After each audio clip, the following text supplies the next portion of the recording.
Yeah.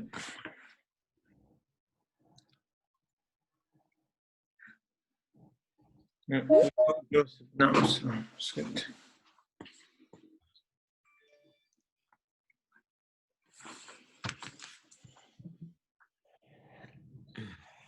Good morning. Good morning, Joseph. How are you? Good morning, Ahmed. How are you? I'm okay. You good?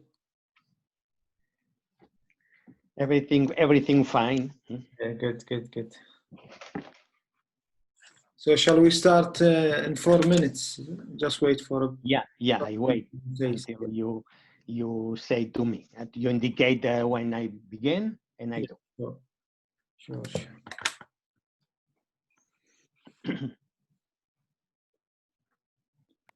Good morning, everybody. I hope everyone is good. Good morning.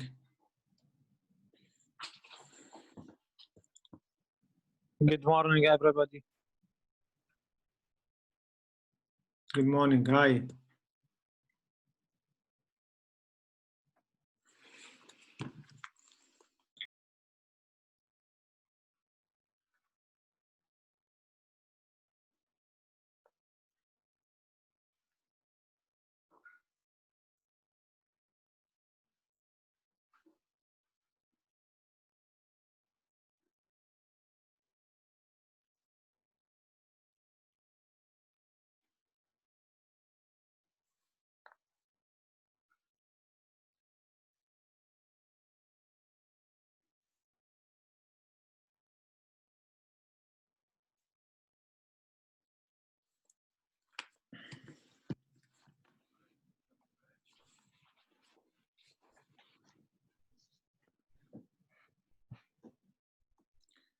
Joseph, we reached chapter 6, right? Yes, we finished with chapter 6 in this first session. Really. So I'll move just 7 and of 6. Yeah. Fine. That's chapter 7. Okay. Yeah.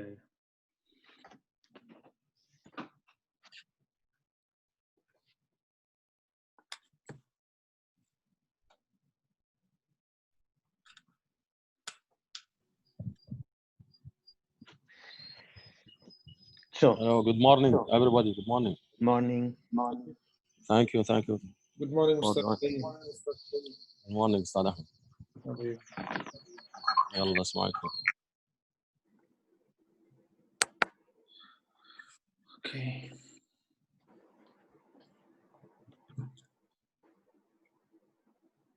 Good morning.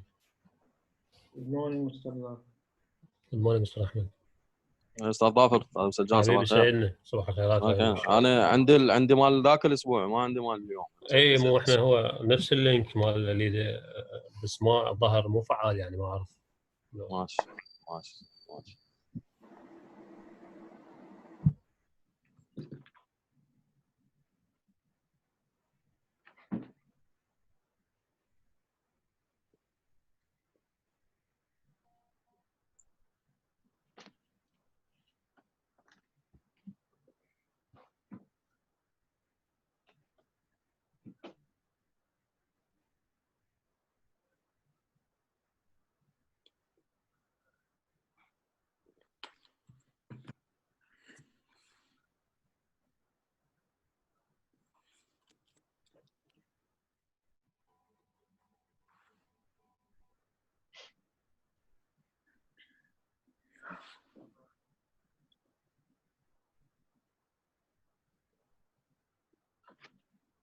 Okay, good morning, everybody. Thanks for joining this presentation. So we're going to continue to finish off the basic chemistry, which we started last week, and it's the kickoff of the pre-training program. So I'm going to hand over to Mr. Joseph to start the presentation. Thank you so much. Thank you, Ahmed, for your presentation. As you said, we will continue with the presentation that we began last week. You know that there are 10 chapters for this basic chemistry. This basic chemistry is a set of knowledge that correspond to refreshing chemical concepts mainly. This is not deep. This is just to have a review of all the general chemistry concepts. Because of this is the idea of basic chemistry. Okay, we finish last session in chapter 6 that was devoted to chemical formulas that we use in chemistry. For the sessions that we have today, we will continue with chapters 7 and 8. And for the first time, we will explain these chapters. Chapter 7 is for chemical reaction as an equation.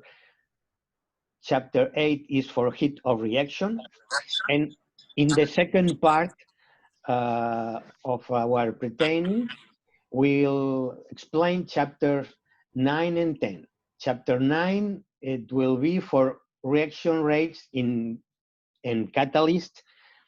Catalysis is very used in the process that you will have in your refinery. So this is the importance. And thermochemistry. So these are 4 chapters that we will try to develop today. We will begin so with these chemical reactions and equations. This is chapter 7. Chemical reactions, basic chemical reaction. What's a chemical reaction? At the top of the slide, we have one example that you can see reactants that yields products.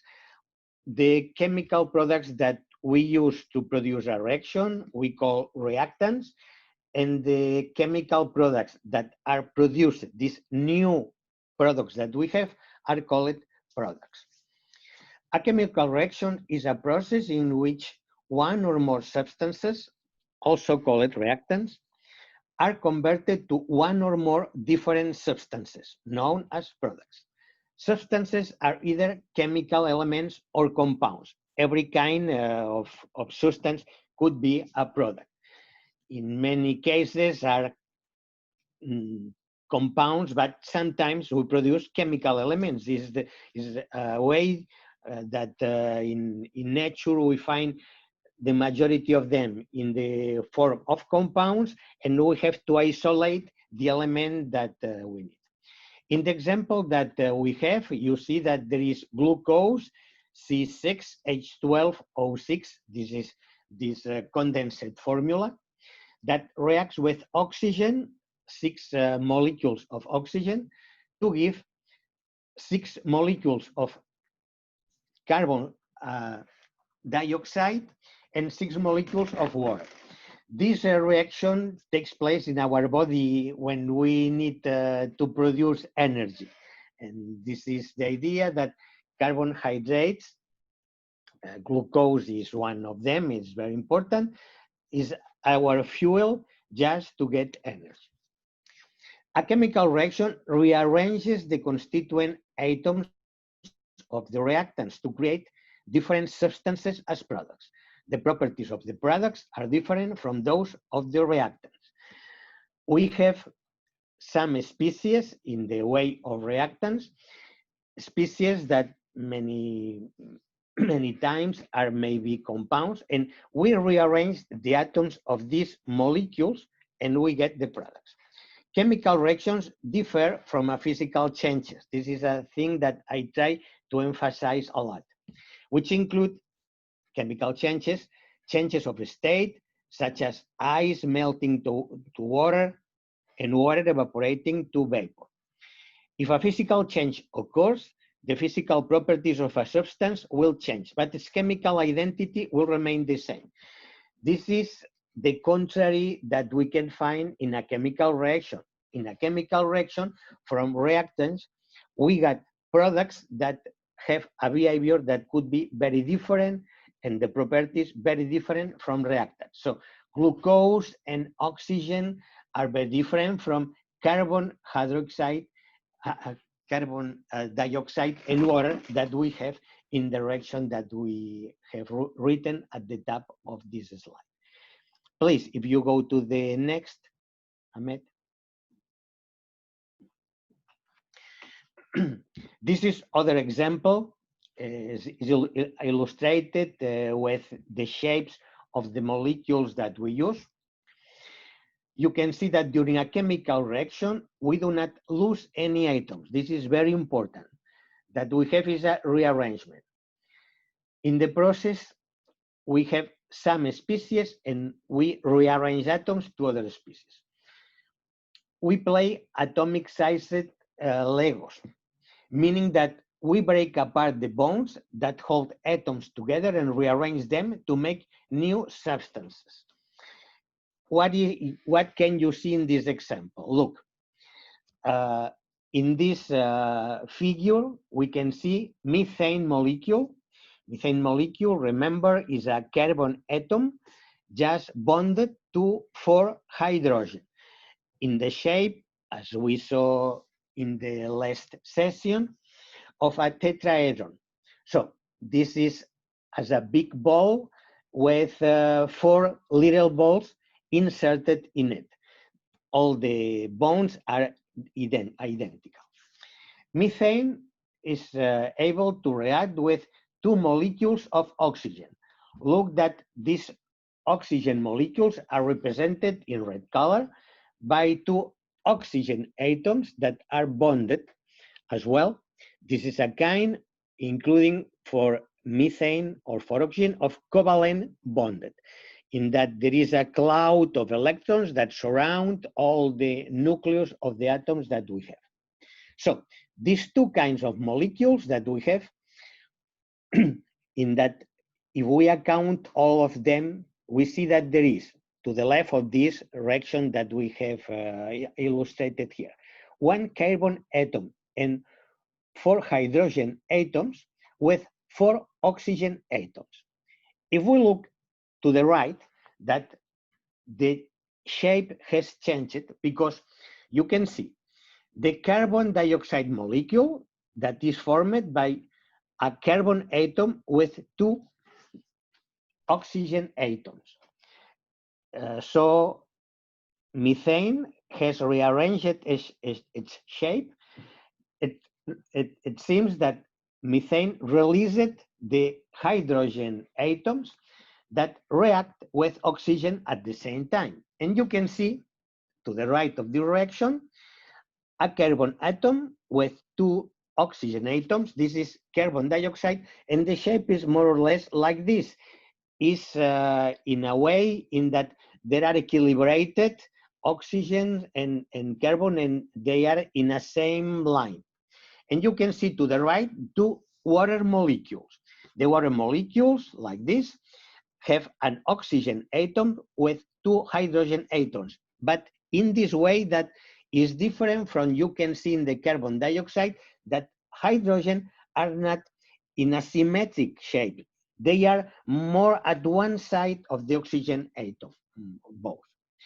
But it's important to see that in this reaction, as in every reaction, all the same atoms that we have in the left side, we have in the right side. So if we had 1 carbon atoms, 4 hydrogen, and 4 oxygen, to the right we have as well 1 carbon atoms, 4 hydrogen atoms, and 4 oxygen atoms. So what have changed? The rearrangement. In the left side we got methane and oxygen. In the right side we have carbon dioxide and water. This is a typical combustion reaction. And for many hydrocarbons, we could write reactions as this. This is a reaction in that the arrow that you see in the middle is only at one side, because this takes place only advancing just to form carbon dioxide and water. All the hydrocarbons that react with oxygen make as a products carbon dioxide and water. Sometimes instead of carbon dioxide, depending on the amount of oxygen or the methane, for methane we will call combustible, for oxygen we will call comburent, because this is a typical combustion reaction. that depend if both amount of products, methane and oxygen, are in the molecular proportion as you see here, or when you do a reaction like this, maybe we could have a lot of methane and few oxygen, and of course that only few part of methane would react. Here is for the reaction, when we set it, exactly the amount that is necessary. But when we do this reaction in practice, we could change proportions, and maybe some parts of combustible, of comburent, maybe they don't react. Okay, please, Ahmed, go to the next. As different reactions to have that we can find, there is many that, of course, organic, inorganic, different processes that we can see. The first reaction that we wrote in the other slide as well is that in our breathing, in our respiration, we can find glucose and oxygen produce carbon dioxide and water. Of course, that this is a reaction that in our body we do, and it is a reaction that we need for our life. Is not explosive reaction because we do this reaction in a controlled way, but it's a combustion that glucose is burned with oxygen, producing carbon dioxide and water. And of course, a lot of energy, this energy that we use for other living processes that we need in our body. Other reaction that we have here is a reaction that maybe you don't realize, but it's our side in many places that we have iron. And when iron is rusting, we have iron in solid shape, in solid form, that reacts with oxygen and water as well. Iron with oxygen could react, of course, but maybe it would need a higher temperature to do this. But if there is water, water is a good medium in that oxygen is dissolved in it and reacts very well with iron. This is the idea that when our air has humidity, the rusting oxidation is easier and is faster than if our air was completely dry. So we put water here, and as a result, we got this ferrum oxide that is hydrated with water. The water that intervened in the reaction is that forms part of all this compound that is the ferrum oxide, in that there is some hydration made of water. Water is, if not completely necessary, but is a reactant that for this rusting of iron is very important. So if we have humidity, many reactions of oxygen are faster than if we have only the metal and the oxygen alone. Other reaction that we have shown here is this reaction of reactive metal with acid. This is a typical acid reaction. In this case, we have shown sulfuric acid. This in parentheses AQ means aqueous solution. Sulfuric acid could be completely concentrated and without water. This is a product in the next pre-training that we will talk, not in the next session. I mean, in the next week, in that about process chemistry, we will talk about different things. Sulfuric acid will be mentioned because it's a very important substance in chemistry, used for many reactions. So it's important to know that sulfuric acid could be concentrated without water. And when it is concentrated without water, sulfuric acid doesn't react with iron. You could have this in a metallic tank made of iron, and there is no problem. When there is water, the sulfuric molecule could transform in hydrogenions, that these hydrogenions are the responsible for the reaction with the metal. In this case, the reaction is made with magnesium. Magnesium is a metal that is very light and is very reaction. It's a metal that if you have it very fine divided as a powder, you could apply some little sparkle or including a flame, and it burns. When magnesium in this case as a solid powder is used in fireworks. Magnesium was used when more than 100 years ago photography was begun, and we needed a very bright light. You could see in a plate a little pile of magnesium that somebody lighted with a little flame, and it was a very quick, bright, very white flame that illuminated the space. So to see that is a metal that is very reactive. So with sulfuric acid, there's the possibility to react, and the product is a salt that is here. If we do this in aqueous solution, of course that you will have this magnesium sulfate. And in this reaction is made as well hydrogen. So when you make with sulfuric acid react magnesium, we got this salt, magnesium sulfate, and hydrogen as well. In general, this sulfuric acid diluted, so dissolve it in water. We make react it with metals. With the majority of them, we got the salt and hydrogen. That okay, this hydrogen, if it could react, it continue reacting with oxygen that you find in air, and if we apply some flame, it make a little explosion as well. If you try to make the reaction, we'll see that in the solution there appear little bubbles of hydrogen when this reaction takes place.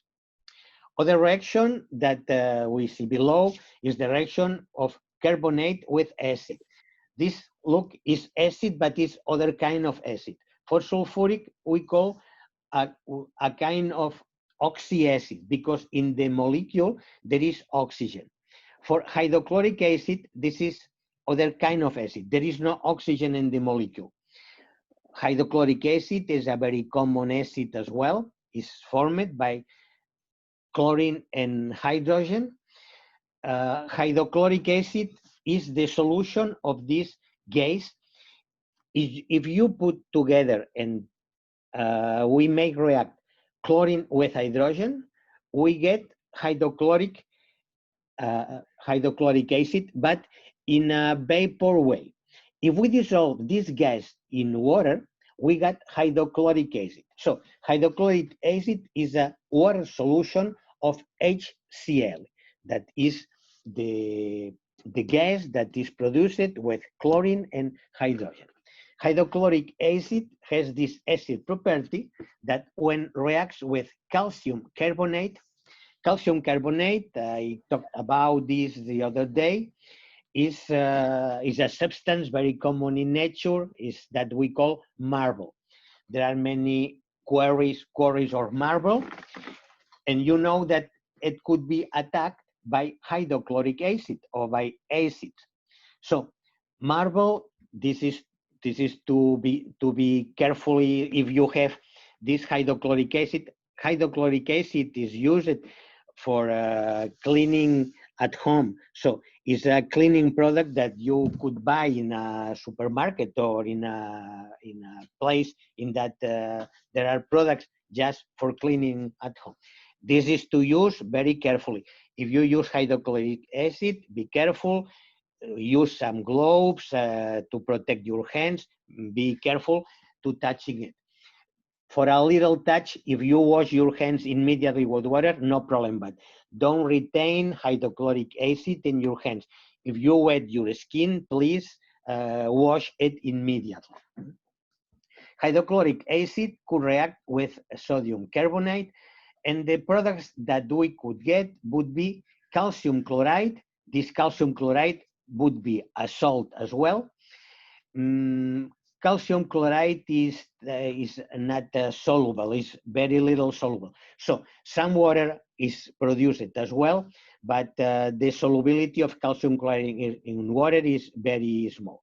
But what we will see if we add hydrochloric acid to a piece of marble, that is calcium carbonate, is carbon dioxide.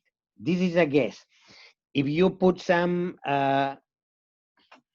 hydrochloric acid above powder or a piece of calcium carbonate, you will see that some bubbles are forming. These bubbles are made of carbon dioxide.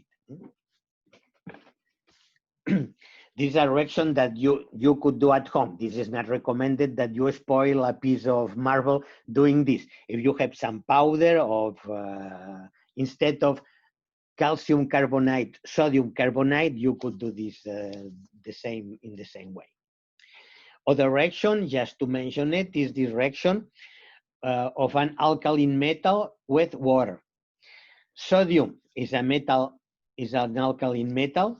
Sodium is a solid.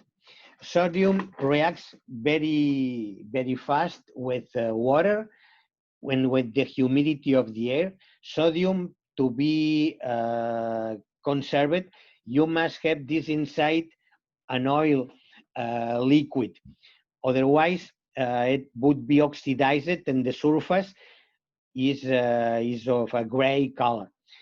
Sodium is white, but the oxide that forms with oxygen is of a black or gray color.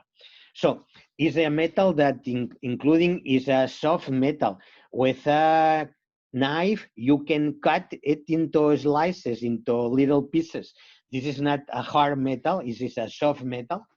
And in laboratory is used sometimes for some reactions, but be careful because the reaction with water is a very fast reaction, and the reaction is a little explosive because if you see the products that are formed, sodium hydroxide is one, no problem for this. This is caustic sodium, but hydrogen is formed as well. And this hydrogen that is formed, this hydrogen is released and could react with oxygen that we have in air. So if you take a piece of sodium and you put with water, you will see that little explosions would appear because this is an exothermic reaction, temperature of the gas is high, and there's the possibility that with oxygen of the air, the hydrogen that is formed could react as well. So be careful with handling sodium. To put other kind of reaction, we have this final one. This is the process Haber. This is the process to make ammonia. This is a very important process. This was made by this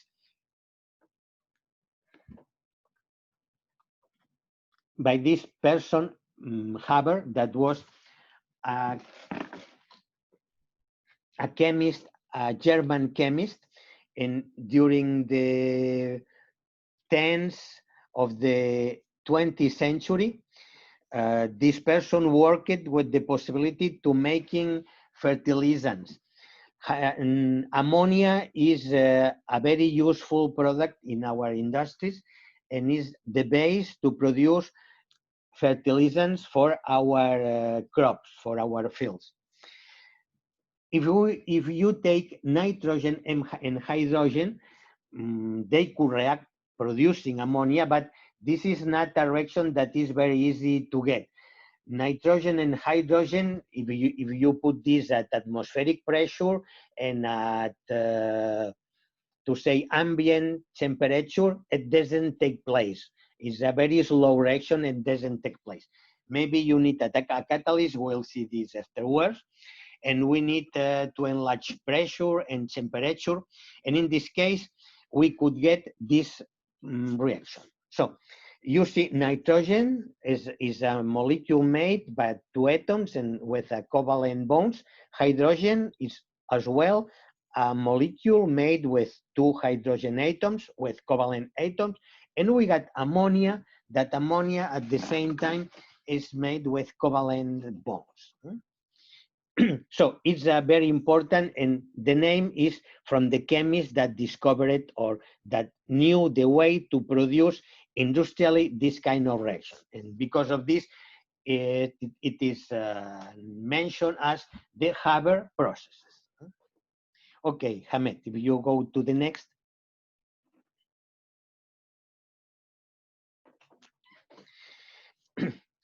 Well, you can see that for reactions, we can classify depending on the place that they happen.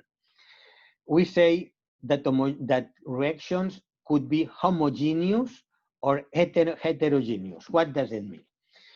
For homogeneous reaction, the reaction takes place in one phase.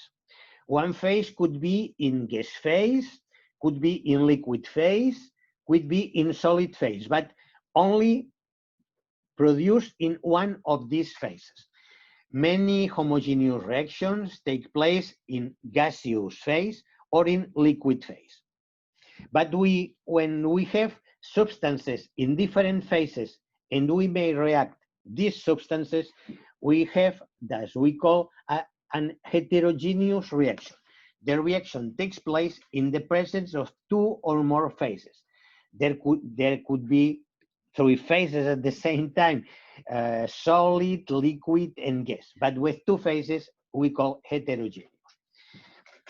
Here we have some examples that we describe a little in this table.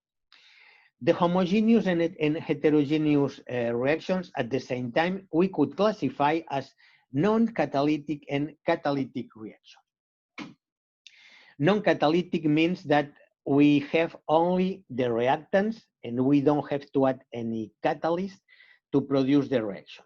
Homogeneous, non-catalytic, an example, the majority of gas phase reaction. When we burn and we produce a flame, when we burn methane or ethane or propane, any hydrocarbon, in the air we find the oxygen. Just we have to enlarge temperature. At ambient temperature, some of the reactions are very slow, so we need maybe 300, 400 degrees. Some of them maybe with 200, that's enough. That depends on the hydrocarbon.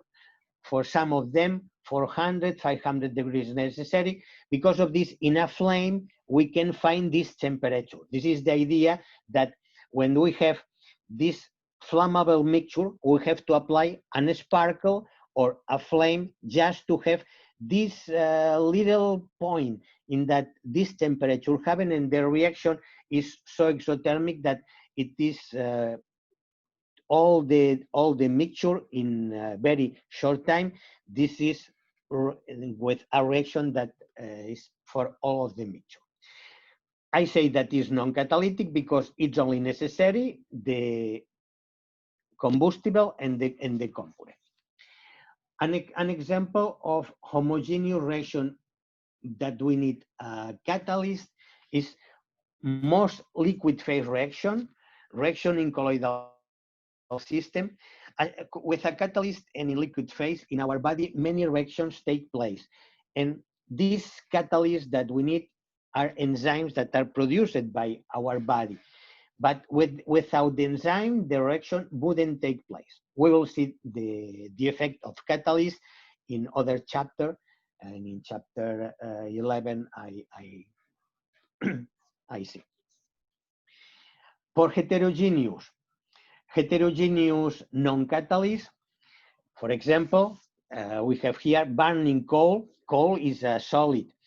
When we burn this with oxygen, oxygen is in a gas. So when we have a piece of coal that is burning, we have a kind of non-catalytic reaction, but it's heterogeneous because some oxygen is going to the surface of this solid. This is the same that you burn a piece of wood. In a piece of wood, in the wood, what substances do we have? We have cellulose or lignin, and when we apply a little flame, of course, with the oxygen in the air, we have a combustion reaction. You see that is a solid that reacts with a gas is a heterogeneous reaction. Other example, attack of solids by acids, as the marble or calcium carbonate that we talk about. When we react with acid, we have an heterogeneous non-catalytic reaction as well. Other examples that we have, this gas-liquid absorption with reaction. HCl, this is hydrochloric acid absorption with sodium hydroxide solution. The one way in that in one gas, when hydrochloric acid is formed, that is as a gas, as a vapor, and it is in air, the way to absorb this is to pass this gas through a liquid solution of sodium hydroxide. When the gas enters this solution, hydrochloric acid could react with the sodium hydroxide that is dissolved in water. So in this case, we would have the gas hydrochloric acid that would react with sodium hydroxide that is dissolved in water. So hydrochloric acid reacts with the OH. If we try to see this deeply, sodium hydroxide that is in a water solution is in a way of sodiums and hydroxide ions. It's not as a molecule. This is a kind of substance that in water is divided in these two kinds of ions. Just is to refresh things that we saw in the last session. Sodium is in the shape of this cation, a positive anion, and OH, this group is an anion that is a negative ion. So hydrochloric acid, when reacts with this solution, is separated in hydrogenium and chlorium. For hydrogen ion, there is the reaction with hydroxide ion to form water.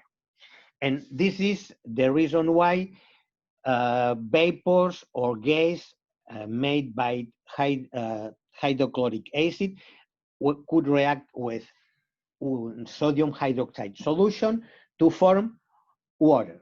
The reaction comes from the hydrogenium that reacts with this OH ion. Look that in the gas that we have the molecule HCl, when this molecule is dissolved in water, as well as a molecule that is separated in these two ions, the hydrogen and the chlorine ion. And this, the hydrogen ion that reacts with the hydroxide anion that is the OH group. Other catalytic reaction heterogeneous that we can see is in the ammonia synthesis. We talk about the Haber synthesis. This is the ammonia synthesis. To produce this is necessary a catalyst. So it's a reaction that without a catalyst is impossible or very difficult to take place. Cracking of crude oil. This is a thing that you will see in your plant. For dividing or this breaking crude oil in many small molecules, that is we call cracking. Crack is to divide, to break in little pieces the oil that we have. And these reactions of cracking are made also over a catalytic surface. Other reaction is the oxidation of SO2 to SO3. SO2 is sulfur dioxide. SO3 is sulfur trioxide. Sulfur dioxide is this gas that is injuring your nose when you burn sulfur with oxygen. If you have a piece of sulfur and you try to burn it, this is produced a white gas that is very itchy for your nose. This is sulfur dioxide. Sulfur dioxide could be continued oxidized with oxygen to form sulfur trioxide. Sulfur trioxide is the base to form sulfuric acid. In the synthesis of sulfuric acid, this oxidation takes place. This is an oxidation that takes place over a solid catalyst. Because of this, we say that this is an heterogeneous reaction because it takes place in the surface of the solid catalyst. Fine. If you go to the next, Ahmed. To have an overview of the majority of chemical reactions, we have divided. These are simple reactions. The amount of reactions that we can find in chemistry is very enormous, it's very huge.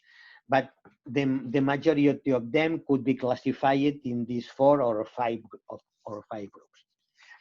Look, one kind of reaction is that we call synthesis. Synthesis means to form a new substance that we synthesize with 2 substances that we had before. Imagine reactions A and B that could make a new molecule that is the molecule AB. This is a synthesis. The contrary reaction is the decomposition, that is the reaction that we have below. We have a chemical compound, the compound AB, that in some circumstances, maybe sometimes just enlarging temperature, could be decomposed in A plus B. Is the contrary of the other reaction. We have other kind that we call single replacement.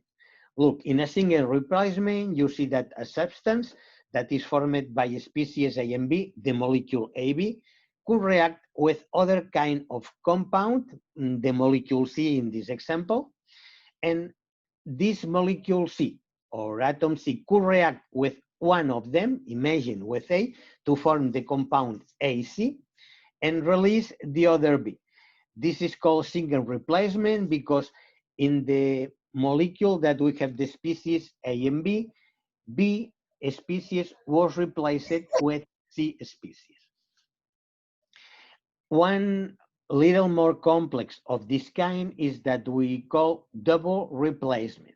In double replacement, we have one kind of compound, the compound AB, that could react with the compound CD, and look, that is the rearrangement of these molecules in a way that AB is transformed in AD and CD is transformed in CB. This is called double replacement because you see that the pieces that form the molecule CD were rearranged with A and B at the same time. So the combustion that we have to the right in that we put is a typical reaction in that we have molecules A and B and we have a synthesis. It's a synthesis that could be from carbon hydroxide going from, imagine, methane and oxygen and water at the same time. So these are simple ways just to say that all the chemical reaction could divide or could classify in these little types of reaction that are easy for us to understand. Please go to the next.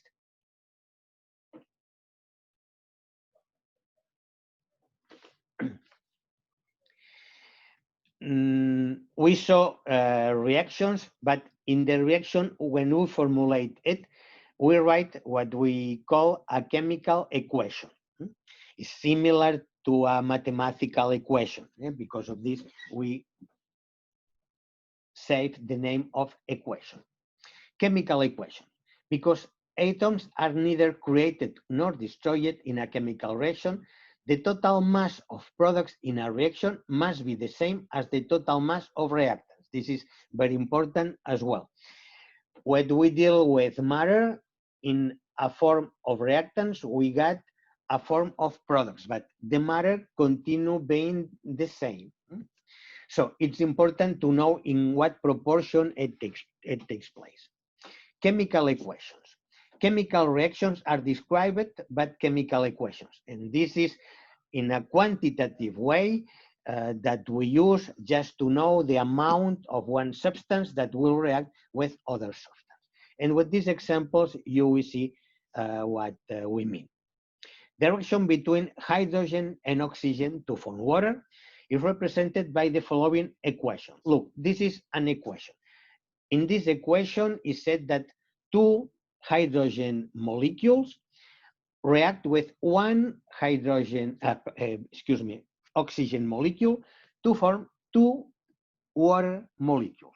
The proportion is this of two molecules of hydrogen, one molecule of oxygen, and we got two water molecules. The proportion is always the same. We could translate this in mass, knowing the molecular weight of hydrogen, knowing the molecular weight of oxygen, and of course that the molecular weight of water is the addition of the molecular weight of hydrogen and one oxygen weight, because the H2O is this combination. Other example, the reaction between nitrogen and hydrogen to produce ammonia. This is the Haber synthesis. Look that one molecule of nitrogen reacts with 3 molecules of hydrogen to produce 2 molecules of ammonia. Ammonia is this combination NH3. So we have an nitrogen atoms that is bonded to 3 hydrogen atoms. These two reactions that we have shown here, in the first, the arrow is only indicated to the right. And in the ammonia synthesis is to the right and to the left. The difference of this, or the meaning of this, is that in the first reaction, this is a reaction that is completed to the right. So if you take hydrogen and oxygen, you will get water very easily. And this water very difficultly will be decomposed in hydrogen and oxygen. Of course that we can do this, but the spontaneous reaction is always in this way, to produce water. To decompose water, we need to apply one process, in that is the electrolytic process. We can apply 2 electrodes we have to apply energy. This is an exothermic reaction, the production of water. In general, the exothermic reactions are reactions that are only in one way, because the release of energy make that we don't have this energy just to go to the other way. In the nitrogen and hydrogen producing ammonia, this is one kind of reaction that not all the nitrogen and hydrogen is converted into ammonia, only one part. So at the end of the reaction, we have ammonia, but we have some nitrogen and some hydrogen, including if we use the stoichiometric proportion. Now we talk about this word, stoichiometric. Stoichiometric means to make one reaction just in the proportion exactly as you can see in this chemical equation. So to produce water, if you take exactly 2 atoms or 2 moles of hydrogen and 1 mole of oxygen, we got 2 moles of water. But imagine that we take not 2 moles of hydrogen and 1 mole of oxygen. We take 10 moles of oxygen. At the end of the reaction, there will be only reacted 1 mole of oxygen, and we will have an excess of 9 mole of oxygen. But all the hydrogen that we have will be as a product, as a water.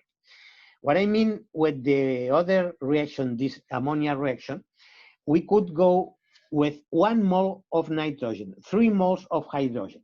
And at the end of the reaction, the proportion would be like this, but we will have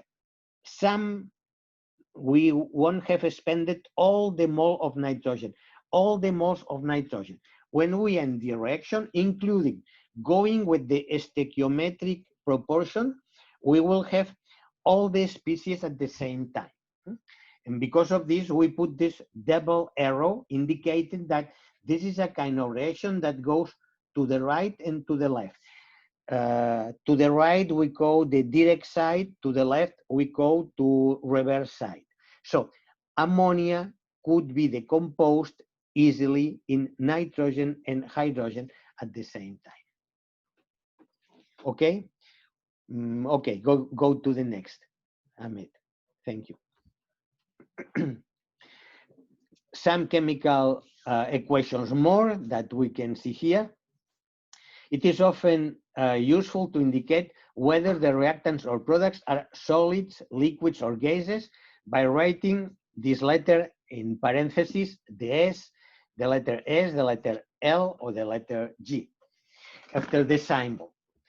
So we know in this case, if reactants or products are as gases, as liquids, or as solids, as shown in the following equation.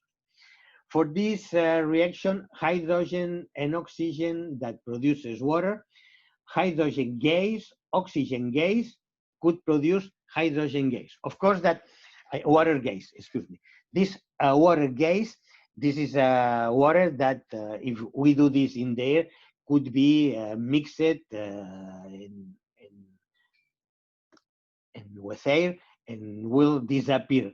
But if we do this in a closed vessel, this water maybe will be a gas that will be at high temperature. If we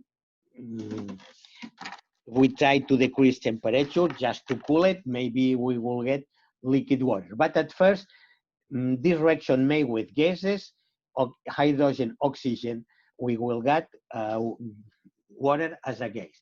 This is the same that we take a lighter and we light it, and with methane or other combustible gas as propane or butane, we burn it. When you cook maybe your food and you have a methane cook or with butane, that is very common, you have the flame is the reactor, the reaction takes place and water is produced, but this water ends as a gas. So we don't see this water because this is a gas that is mixed with the rest of air.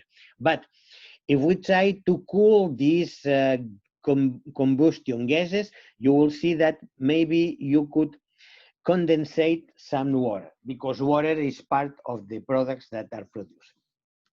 Just to put other example, we have here aluminum as a solid that could react with oxide, ferrum oxide, that it could be solid as well, and we could get alumina, that is this oxide of aluminum, at ferrum. That depends on the temperature that we do this. These products could be solids, and ferrum could be, or iron could be liquid as well. So that depends on the condition. It's just one example to put that this is one reaction that takes place to the right. Because so many reactions occur when solutions of two substances dissolved in water are mixed, a special symbol, this is the AQ that we use it, is used to describe the aqueous solution. The process in which a sample dissolves in water will be indicated by equations such as the following. This is, well, you see that C12H22O11, this is sucrose. Sucrose is dissolved in water. Sometimes for these solution equations, we don't put water as a reactant. Because of this, we don't put sucrose plus water. We put water above the arrow, because that means that we do this in water medium, just as a solvent. And in this solvent, as water, we got a solution of sucrose. So in sucrose as a solid, this is made of crystals. And when we have this as a solution, it's a completely transparent solution of sucrose with water, similar as when you dissolve cane sugar in water. So you have, what do you have in this water solution? You have sugar molecules that are inside the solution, just moving around or inside the solution. These are not solid. These are in this way, with this AQ, are surrounded by water, and at the same time are just walking inside the water, just to say in one simple thing. Fine. If you go to the next, Ahmed. Well, for a chemical equation, it's important to balance this equation. To balance means to be able to put in a proportion that all the atoms that we have in the left side correspond to the atoms that we have in the right side, because there are no atoms lost in a chemical reaction. There is no sequence rules that can be followed blindly to get a balanced chemical equation. This is important. Some equations are very simple to balance, others are a little complex. And it's difficult to set a rule to do this. We will see in this example what to do. Sometimes we have to manipulate the coefficients written at the side of the formulas, and we will see how they accomplish that.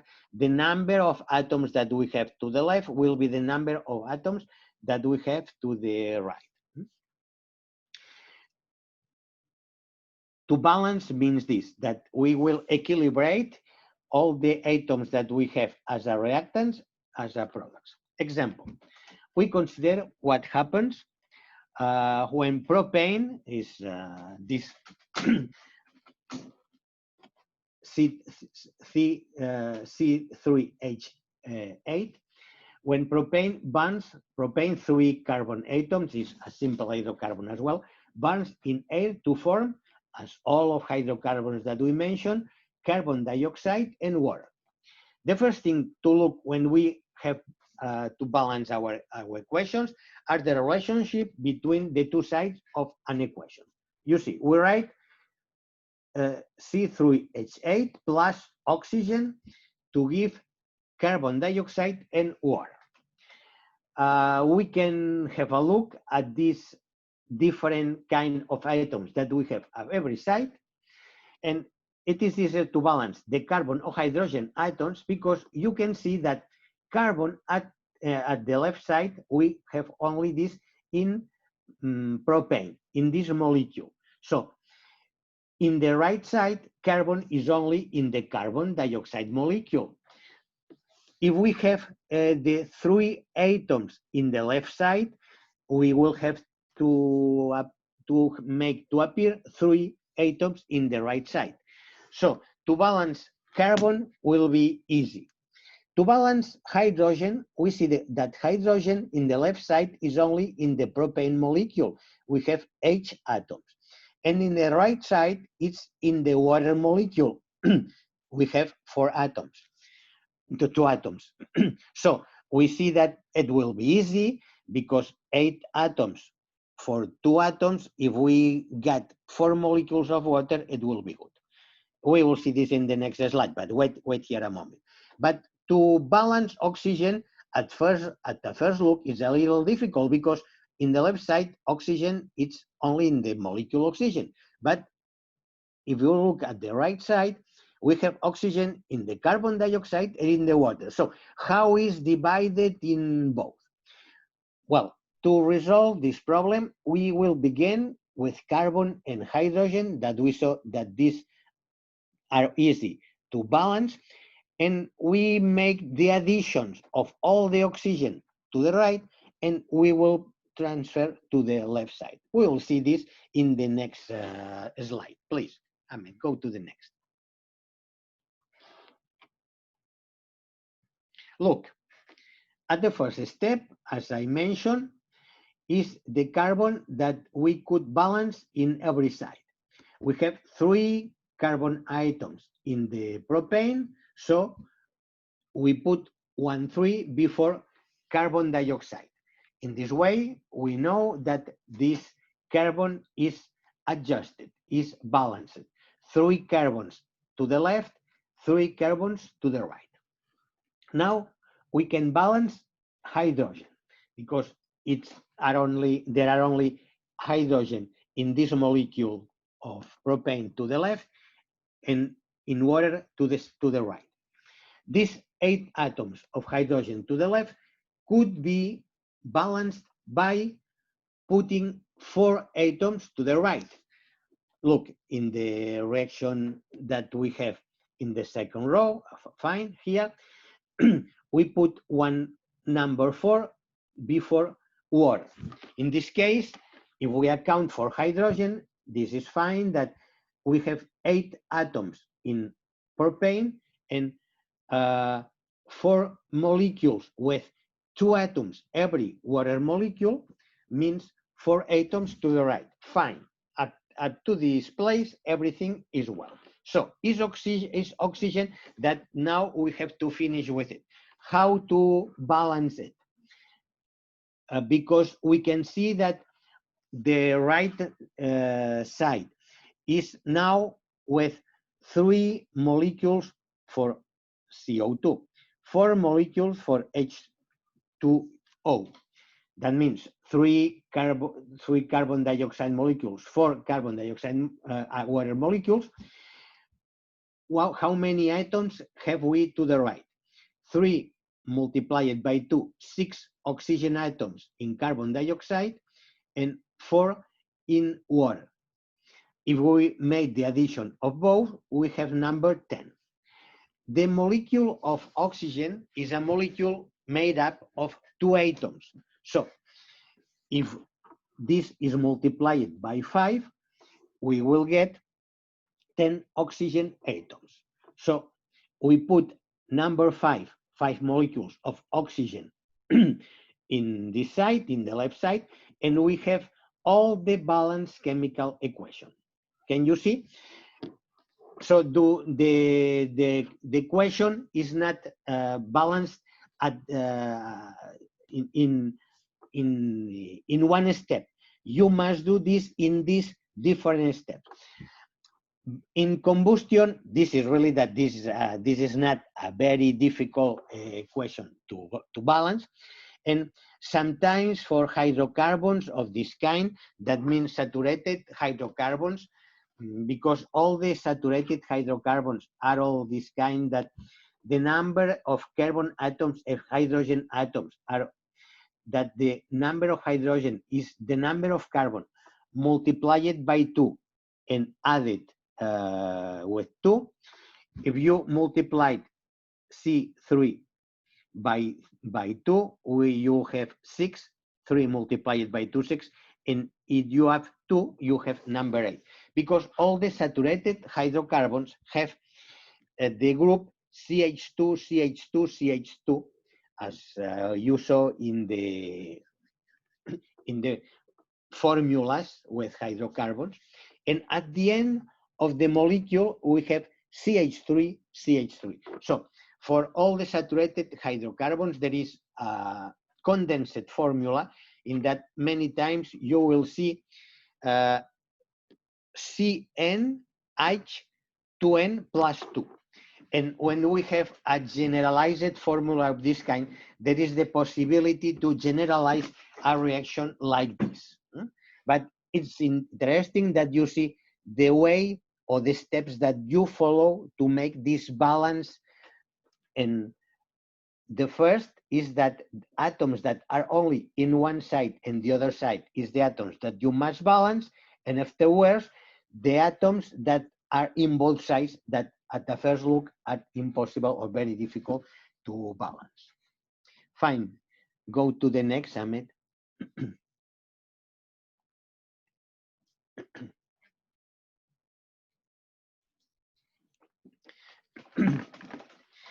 This is devoted to mole ratios. Look, in chemistry, the amounts that react, we will emphasize this always, are moles. Maybe one mole react with other, or with two, or with three, but always with entire numbers. When these moles are translated to mass, maybe this in kilograms or in grams, doesn't matter. Maybe the proportions are not inter numbers, but when we deal with atoms or with moles, these are inter numbers. And this is the idea of mole ratios, because these mole ratios are these easy proportions or proportions with entire figures that we will deal with. A mole ratio converts moles of one compound in a balanced chemical equation into moles of another compound. And we put an example. Look, the fireworks that brighten the sky are based on this reaction between magnesium and oxygen to form magnesium oxide. So maybe if you saw fireworks, I'm very sure that you saw them, you saw the expression of this reaction. Magnesium reacting with oxygen. Oxygen is in the air, so in the firework that we put very high,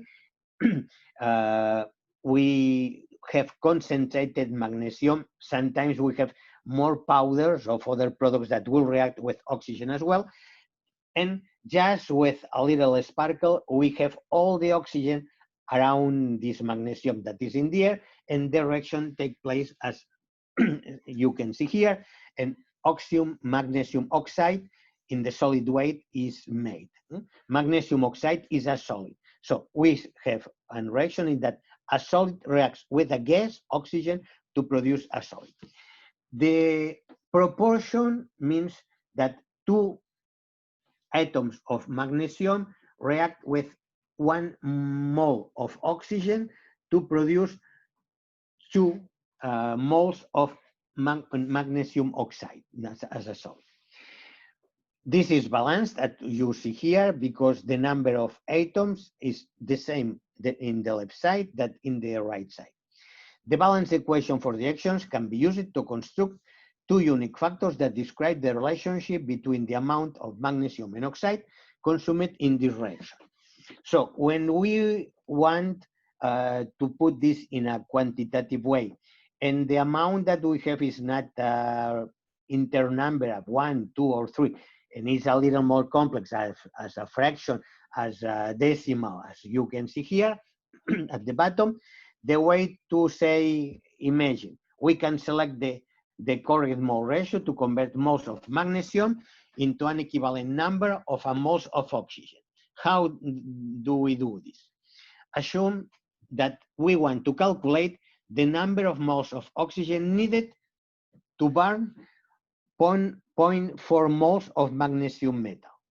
Look, the proportion that we see in the equation is that 1 mole of oxygen reacts with 2 moles or atoms of magnesium. So if we have to react 0.4 moles of magnesium, if you multiply this by 1 mole of oxygen divided by 2 moles of magnesium, because to see the proportion 1:2 is the proportion that you see in the equation, you get that 0.4 moles of magnesium need to react with 0.2 moles of oxygen. Well, in this case, our figures easy to handle, but if you need a calculator or a paper or pencil, because the figures could be a little more complex, doesn't matter. The important thing is that the proportion 1 mole of oxygen divided by 2 mole of magnesium is the proportion 1:2 that you have to use to transform any amount of magnesium, not only 0.4 but 0.426. You would multiply, but the proportion 1:2 always. The proportion is that you must see in the chemical equation. So a chemical equations is the base that we need to know for the proportion in that these mole ratios react one of the reactants, and when we have any amount, doesn't matter, we have to multiply by this mole ratio to know the amount of the other reactant. If this is clear for you, I'm happy.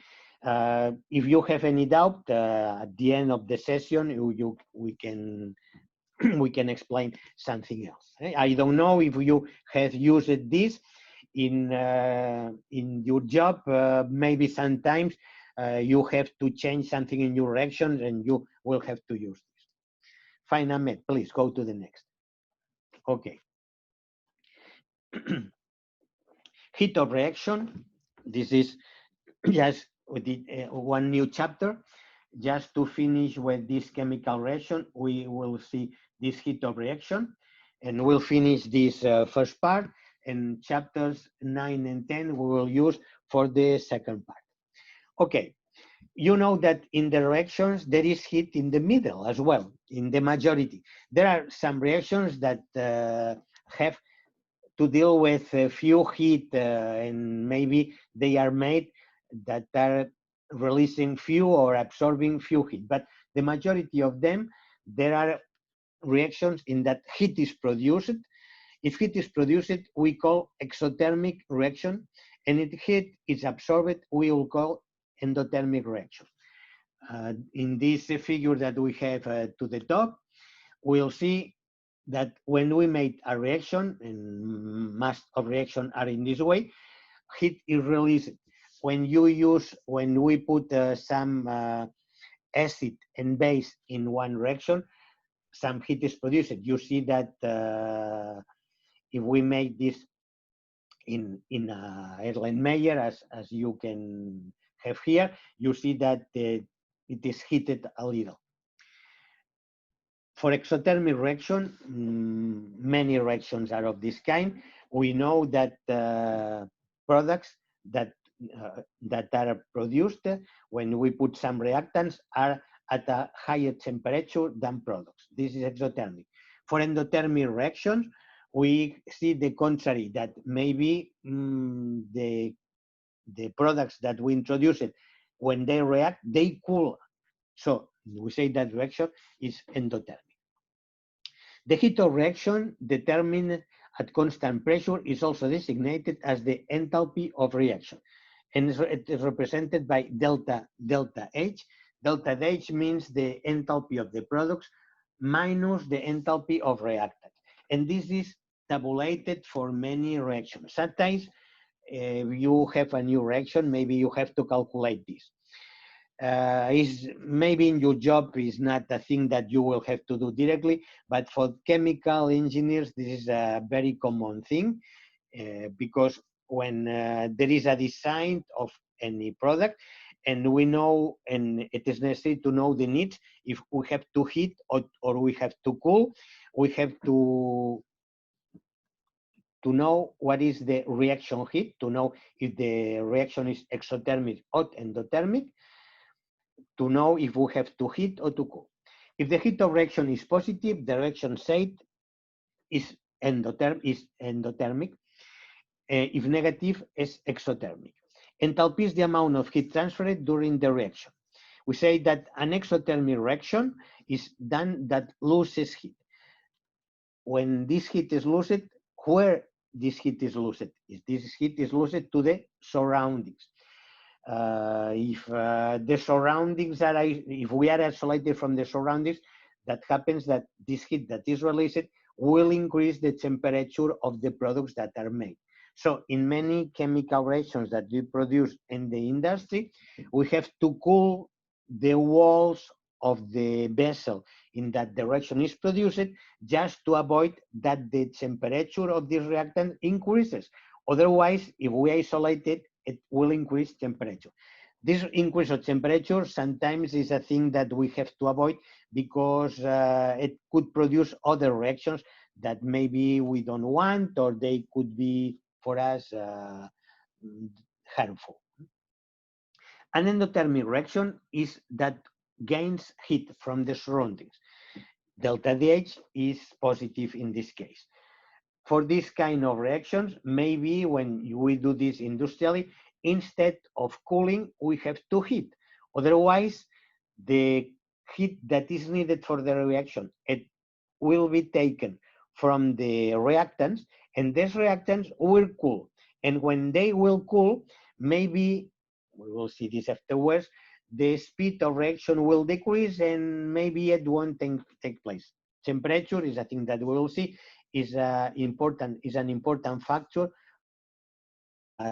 chemical speed reaction. So the velocity of the reaction is a function of temperature, and industrially, when we want to avoid this, we have to heat if the reaction that takes place is an endothermic reaction. Some reactions that take place in your factory, in the oil industry, are endothermic, and it's necessary to do this applying, including fire. And you will see that some reactions are made in ovens, in furnaces. Why do these reactions are done in furnaces? Why we do this in furnaces? Because we need to apply a lot of heat. So this is a thing that now we see this as a general idea, but we'll have the opportunity to see this in your reactions. Okay, Ahmed, go to the next, please. Reactions could be, as we said, exothermic and endothermic, but maybe some energy must be applied in the middle to take place. At the end, maybe the reaction will give us many energy. But look, in these diagrams are very simple diagrams, are established in the way in that the direction of reaction take place. And you see this curve in that you see, go to the figure to the left. The energy of reactants. The energy of the reactants could be in this low level, fine. And the energy of products, it will be in this upper level. Of course, that this is higher than the energy of reactants. And when we see one thing like this, we know that the energy of the products is higher and the reaction is endothermic. We need to apply energy to this reaction to take place. But many times when you apply energy, we need to apply one energy higher than this at the end. And this that we call, as this the arrow above, the activation energy. Activation energy, maybe this is a kind of energy that we could explain as an energy that we have to spend to go by this way in that this reaction takes place. At the end, some energy will be returned, and that means that less than this energy will be applied for the reaction, and one part of the energy that we gave, it will be returned to us. But we need to give this energy. Look, to make this difference to the right reaction that we have in the diagram. The reaction is the same. The energy of reactants, you see in this right figure, is higher than the energy of the products. So it could be at that first look that this reaction spontaneously could take place, because this reaction would give us energy. But it doesn't take place spontaneously. And we need as well an activation energy. This activation energy, this is an energy that when energy is released, it will be returned to us, including more than the energy that we gave. But including for some exothermic reaction, we need to add some energy to take place. Instead of adding this energy, that we try to do with a catalyst, the activation energy, the catalyst sometimes is one kind of, as a reactant, that is able to give us this energy, and we have to give a few amount or less energy, or sometimes including without activation energy. So what have to see here? That including for exothermic reactions, sometimes some activation energy is needed to make the reaction take place. And when the reaction have taken place, we get some energy, and including all the energy that we gave to activate the reaction. Fine? Okay, to the next, Ahmed, please.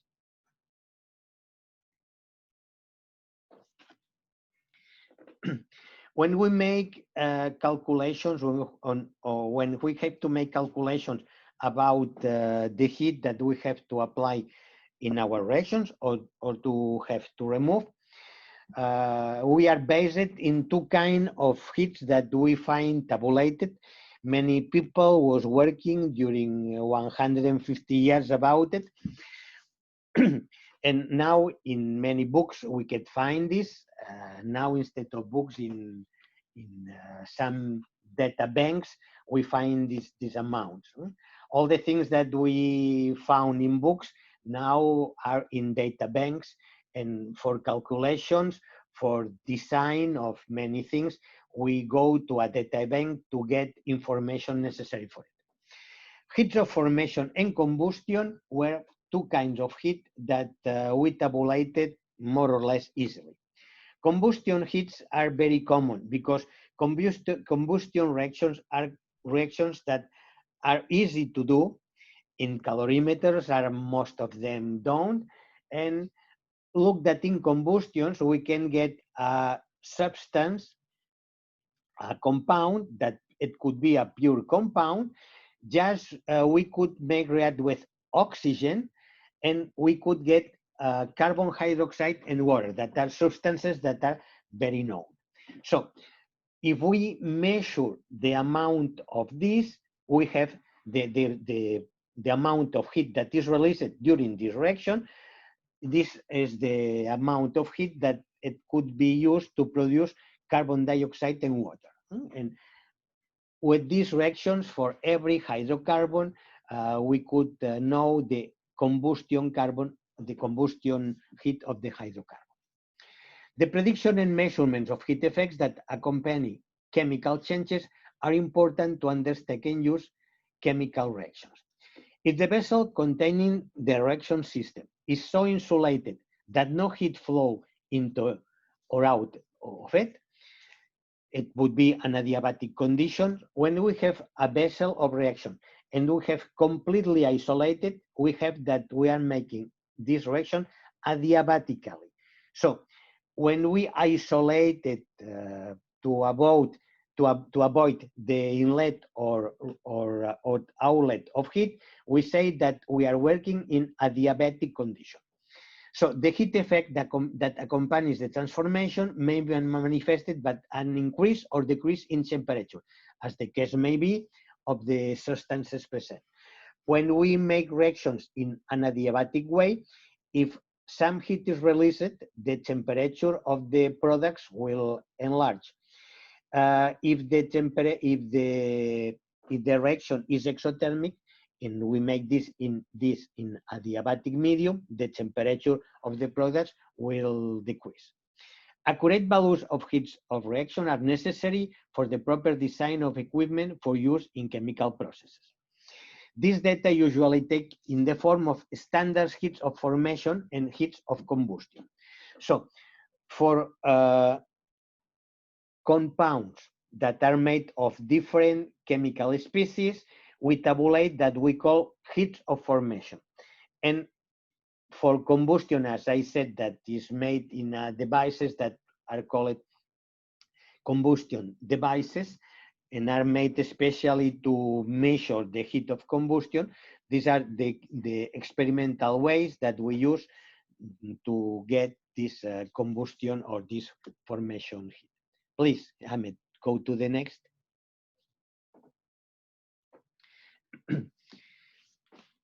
So, heats of formation and combustion, we can find this tabulated. The amount of heat, what is the definition that we get to the heat of formation? The amount of heat absorbed or evolved at 25 degrees. 25 degrees, why? Because it's a temperature that is easy to get in any lab. So if we use it 0 degrees maybe would be some manipulation of the data, because it's not so easy to work at 0 degrees. But 25 degrees in many labs that are very easy. And 1 atmosphere of pressure. This is our pressure that surrounds us. When 1 mole of compound is formed from its constituent elements, each substance being in its normal physical state, gas, liquid, or solid. The heat of formation of an element is arbitrarily assigned as a value of 0. So, what we understand as a standard heat of formation. If we talk about water, if we take oxygen and hydrogen and we form H2O, that is water, we say that taking oxygen as a gas, taking hydrogen as a gas, in obtaining water as a gas, we would get the standard heat of water formation. If we do this in the lab, we got some heat. We establish that for all the chemical substances, its heat of formation is 0. So for oxygen, we say that heat of formation is 0. For hydrogen, we say that heat of formation is 0. We make react hydrogen and oxygen to produce water. The heat of reaction that we measure in this calorimeter, and this is an experimental measure, this is the heat of formation of water. And when water is a product that is in other reactions, we could use this heat of formation just to deduct the heat of formation maybe of other products. The standard heat of combustion, this could be experimental made with a calorimeter, or as well making this at 25 degrees. We take both one combustible as propane or butane at 25 degrees. We add some oxygen or maybe air. In this case, we have to consider the amount of nitrogen that is in it, just to know that the nitrogen would take some heat with it. If we do this with pure oxygen, it is better. And in 1 atmosphere, and we got 1 mole of the substance that is burned in excess of oxygen. The method of calculating heats of reaction from measured values of heats of formation and combustion is based on the principle known as the Hess law of heat of summation. These are additions or subtractions that we make of heats of reaction when we combine any kind of reaction. This is a role that for many chemical engineers is to do when there is to design a new reaction and a new reactor, and we have to deal with all the heat that is involved in this reaction. So if you are in a plant, is only to know how are the heat of reactions or your special reactions that you made. Okay, go to the next. I think that is for the Ahmed. Could go to the next, just as an example. I think we need to break, Joseph, maybe because it's 9:30 now. Maybe if we take okay. just 15 minutes and we come back, if you don't mind. Fine, thank you. Make a break, and in 15 minutes we go back. Is it? Yeah, that's the case. Yeah, thank you so much. شباب بس يعني ربع ساعة إن شاء الله ونرجع نكمل. Thank you, Hamad. Thank you. No. Hello, Hamad. So let's continue with the presentation.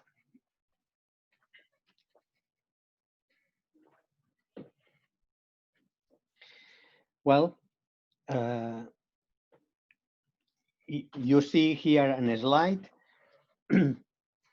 that well, maybe the title, the upper title is wrong. This corresponds to the reaction rate, not the heat of reaction. This is just a ref presentation of the rate of reaction. What is the rate of reaction? What does rate of reaction mean? If we see the figure that we have to the right, you see that the speed of different chemical reactions varies hugely. You know this very well. Some of reactions are very fast and other very, very slow. The speed of a reaction is called the rate of reaction. What is the rate of these reactions? Look in three images. Rusting. This is low, but is a reaction that takes place anyway. So to see or to say that the reaction is low, this is not to know or to think that the reaction is not to consider. No, because it's a reaction that takes place anyway. And time is that a reaction have or has, and in this case, with many time, you can have troubles with rusting reaction. It's a slow reaction, but it takes place continuously. Other reaction that could be in the intermediate, this is as a baking. Okay, this is fast. Well, you know that cooking are reactions that take place in minutes or not exactly hours, but sometimes in between minutes and in 1 hour, they take place. So we can say some of them that are fast. And very fast, these are explosions. So when a reaction is very fast, we have to consider this, what takes place, what is the heat that it could release. Otherwise, we could have a surprise. In many times when industrially we deal with reactions that are very fast, we have ways to slow the reaction, just diluting reactants, just doing at a temperature that takes place more slowly, because we try to avoid, in general, explosion reactions when we do the reactions in our industry. This is not a general rule, but this is to consider. So the speed of the reaction is necessary to know. For continual processes, for steady state processes, as the majority that you will deal with, reaction take place in one part, maybe 40, 60, 80%, and we are working just in conditions that we got one yield of the reaction. In batch processes, in that it is, I put always the analogy as when we cook things, that in a vessel, we put all the reactants. We heat, we make that the reaction begins to take place. We wait for 1 hour or 10 hours. Sometimes reactions that take place in few minutes and reactions that take place in 10 hours. 10 hours in that we keep the temperature at one level that could be, if it is water, at a boiling water temperature or in a solvent temperature, boiling temperature. Well, it's made in this way as a batch, and we wait until the reaction is to the end. And some reactants are disappearing and some products are appearing. In many reactions that we use continuously, the reaction is is quick than this, and in few seconds sometimes that depends on the space-time that we have in the reactor or in the vessel, that only for seconds, sometimes minutes, sometimes seconds, the majority of times, the reaction takes place. And in few minutes or few seconds, we have all the reaction or a very big part of the reaction that has advanced. The speed at which reactions are converted into products, this is rate of reaction. As a reaction proceeds, the amount of reactions decrease, the amount of products increase. This is clear. The rate of reaction depends on the frequency of collision between particles. This is necessary if a reaction takes place that the particles come together. The energy with the particles collide. So we will see in the next slide that this frequency of collisions and energy of these collisions is in relation with temperature. Please go to the next, Ahmed. Factors that affect the speed of reaction, you see, are temperature, concentration, and particle size. High temperature makes atoms move faster, increasing chances of colliding and reacting together. Then, when we enlarge temperature, we make the reaction faster. This is a general rule. Temperature is to consider this as in relation to the expression of energy of molecules. So higher temperature, more energy the molecules have. These molecules maybe vibrate faster. So at higher temperature, all the things will be faster because are more energetic. And this is a thing that when we want to enlarge a rate of reaction, if we enlarge temperature, is a thing that we do. And because of this, I said that many times we want that the reaction was slower, and we do or we apply the reaction at lower temperature. Concentration. The more atoms are present, the higher chance of them colliding and reacting together.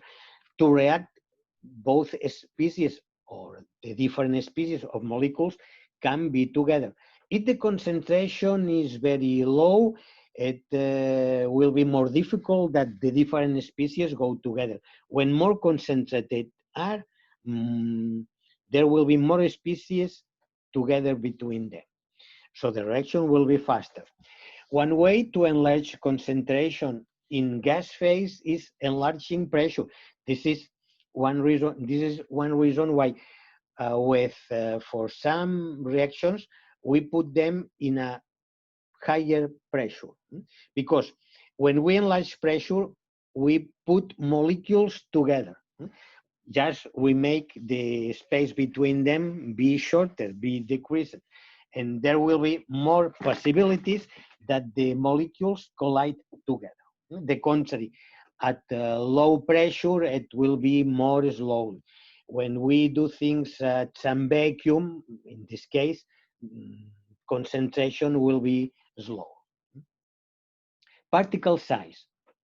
If particles are large, most atoms are stuck inside and cannot react. Of course, that we have a ball that reacts with other ball are the surfaces of the balls that begin the reaction. If we have many things inside the ball, until the surface will disappear or this ball will be decreasing, these molecules inside won't be shown to the molecules around them. So when we divide solids very finely, is a way in that we try to enlarge the surface of reaction. Where solid substances, this is a factor that we use, the division. The powder, when you have the powder more divided, the reaction rate will be higher because we are exposing more surface, so more particles, more molecules will be in contact with the possibility to make reaction. So you see these factors, temperature, concentration, and particle size that could enlarge or could fasten the reaction rate. Fine. Go to the next, please. To put an example here, it's very easy to understand. We have this reaction of in a solution of particles of substances, to say A plus B, that could give C plus D. we have this in different steps. In step one, that we have just added the species A and B, the reactants.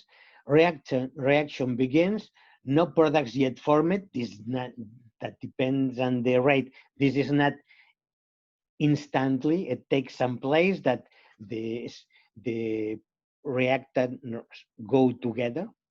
High rate of collisions between A and B, rate of forward reaction is high in this possibility. All the reactions that take place will be when molecules of green color and blue color come together. If we see what happens in step 2, you can see that some molecules C that are red and D that are yellow have appeared. So when these molecules begins to appear, are formed, less possibility to react green with yellow because these occupy some place and the reaction will slow a little. So in step 1, all the reaction will go to the right. In step 2, okay, some reaction, imagine molecules C and D could react at the same time and could go to the reverse reaction.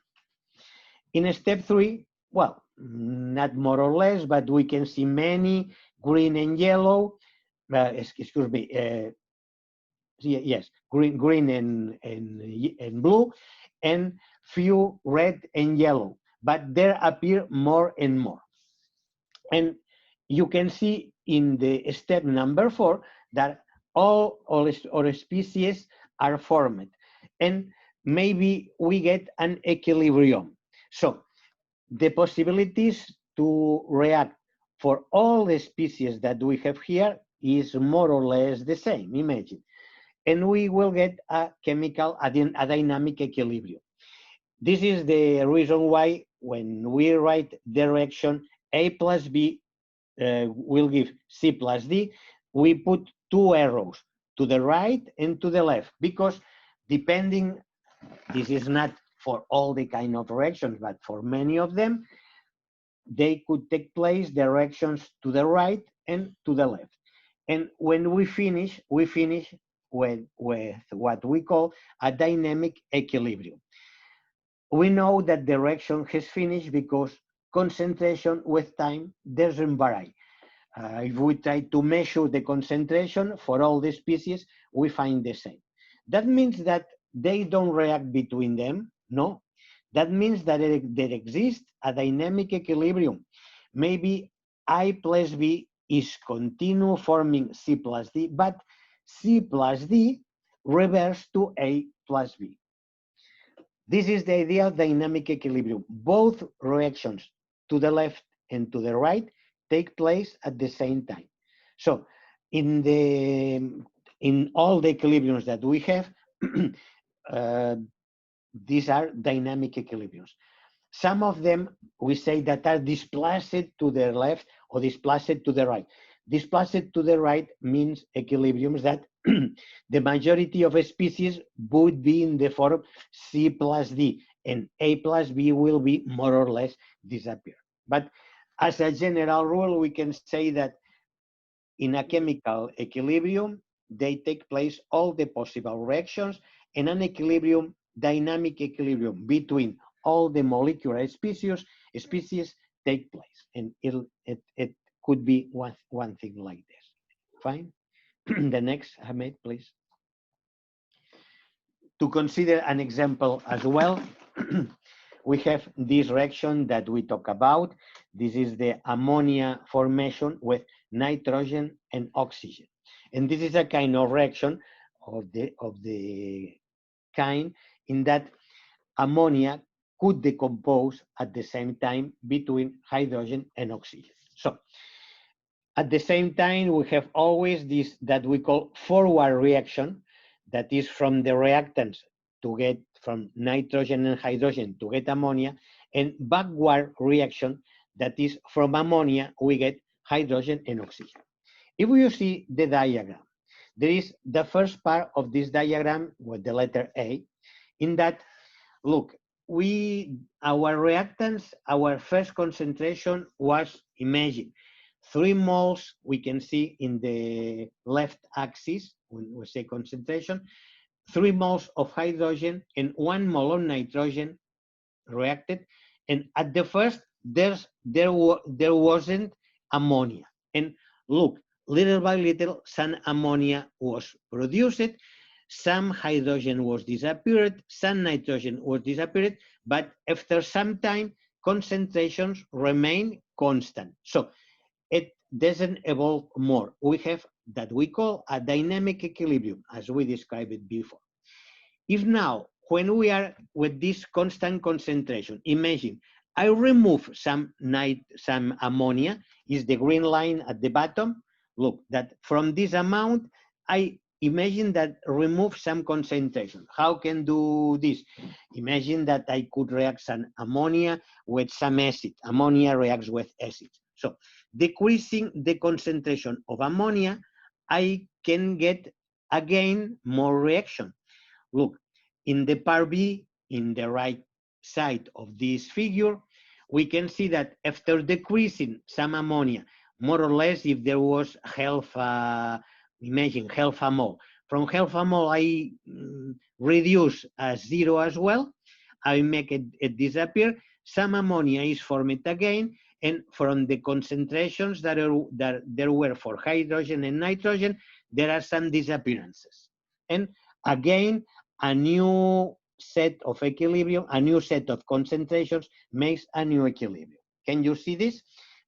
So these reactions that are dynamic reactions in that equilibrium could go to the right, forward, and backward, we get one concentration in that all species don't react more. That means that we got this dynamic equilibrium. And this is seen easily with this hydrogen and nitrogen to form ammonia. Look, the part A and the part B, just eliminating some ammonia, and we have again one reaction more. So at the end, doing this, the concentration of hydrogen and nitrogen decreases, and some little ammonia is formed again. Do you see this? Fine, okay. The next, Ahmed, please.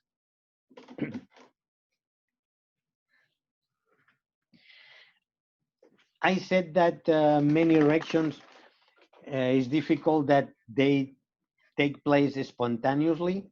They need some amount of energy that we call activation energy to put them to work. As a similitude to this reaction in the working that these men are doing, you can see this.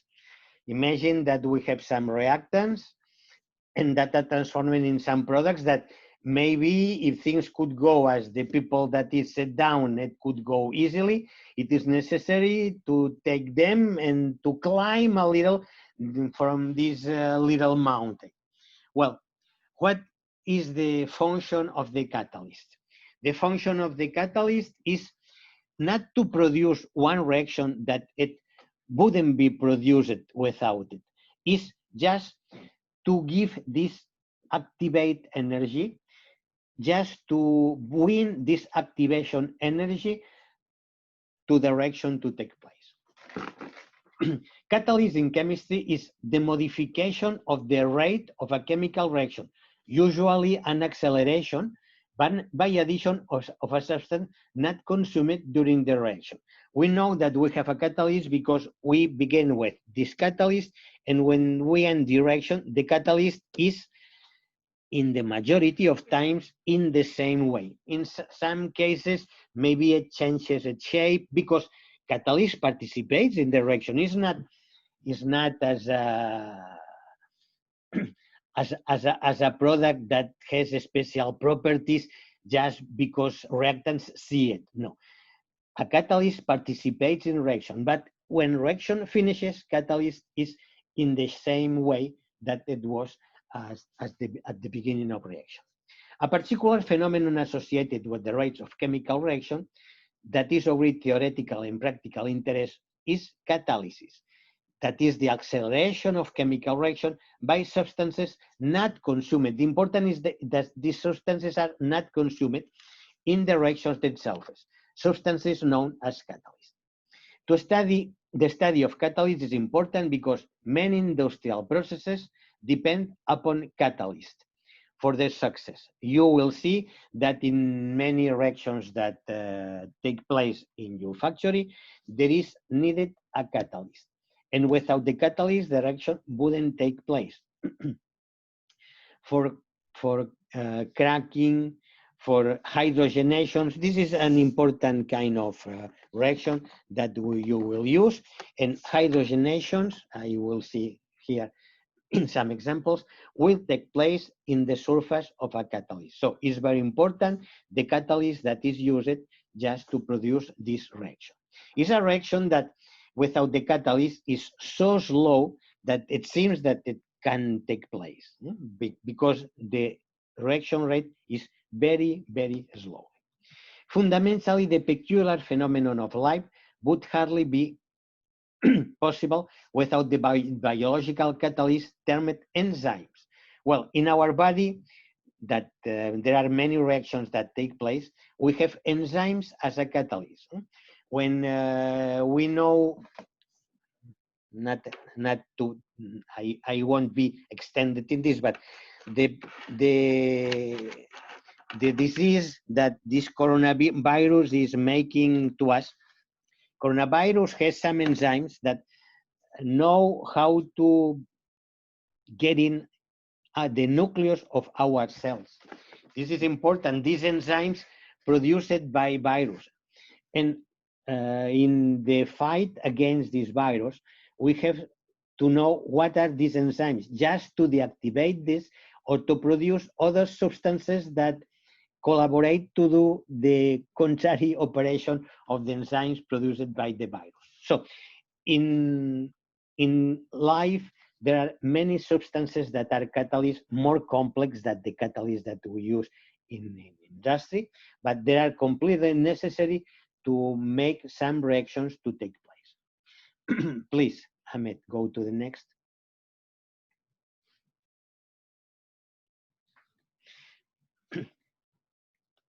You can see this figure, and in this figure, as we saw when we talk about exothermic and endothermic reactions, we have some reactants with energy, with a level of energy, the reactant X and Y, and we have a product in a level of energy lower. You see in the axis of the reaction progress that we begin with a level of energy higher than the level of energy at the end. So at first look, we would say, this reaction is easy to take place because product is with a lower energy than reactants. But to go from the level of XY to the level of energy of Z, we have to pass this mountain of energy, this activation energy. Look, the catalyst, what can it do? This that we see in red, maybe is what a catalyst could save, to spend so many activation energy and could facilitate, could make easy the way to go from the level X, Y to the level Z. This is what we look for a catalyst that produces or decreases the activation energy and makes the possibility that this reaction goes at a speed that is good enough for us. Catalysts are compounds that, when added to chemical reactions, reduce the activation energy and increase the reaction rate. Catalysts lower the energy required to reach the transition state of the reaction, allowing more interactions to achieve this state. We write in many cases this reaction in a simple way, but from this XY to go to Z, they could be some intermediate compounds. These are not described here, but these intermediate compounds are the compounds that are affected by this catalyst. And catalyst made easy the reactions between these intermediate compounds. So catalyst affects reaction kinetics. The equilibrium state remains unaffected. This is very important to have an idea that catalyst can produce a reaction that without catalyst won't be impossible to be produced.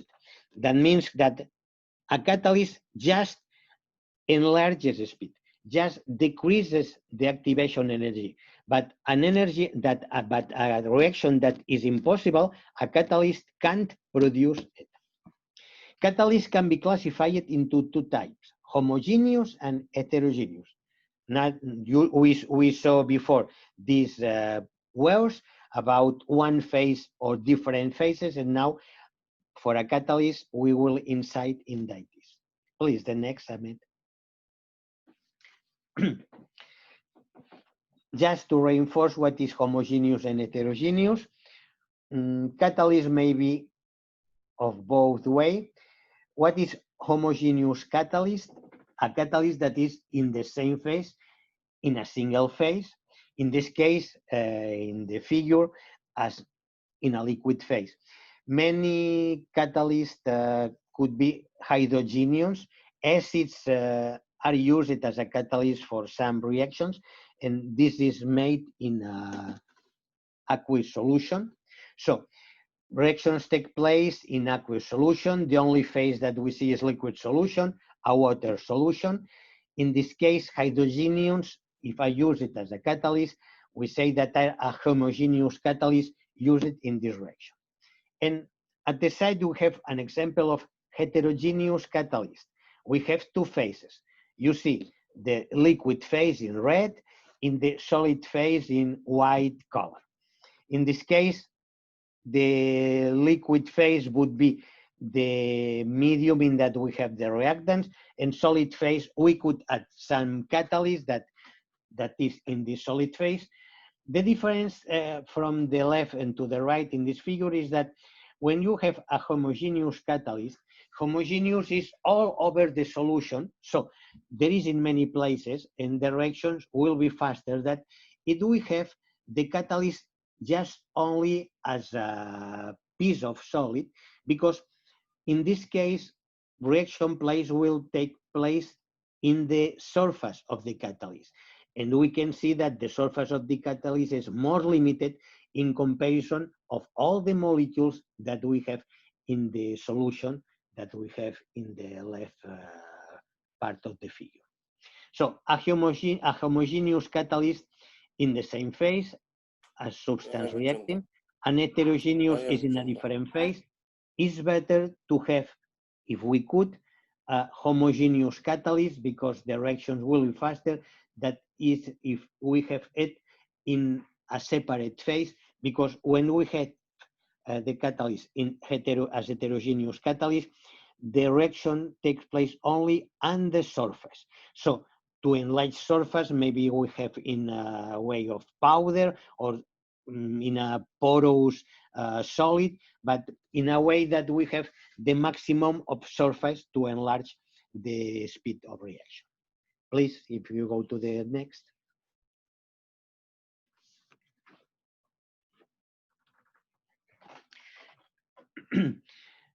As I said, for homogeneous catalyst, catalysts and the reactant substances are present together in a single state of matter. It could be gas or liquid.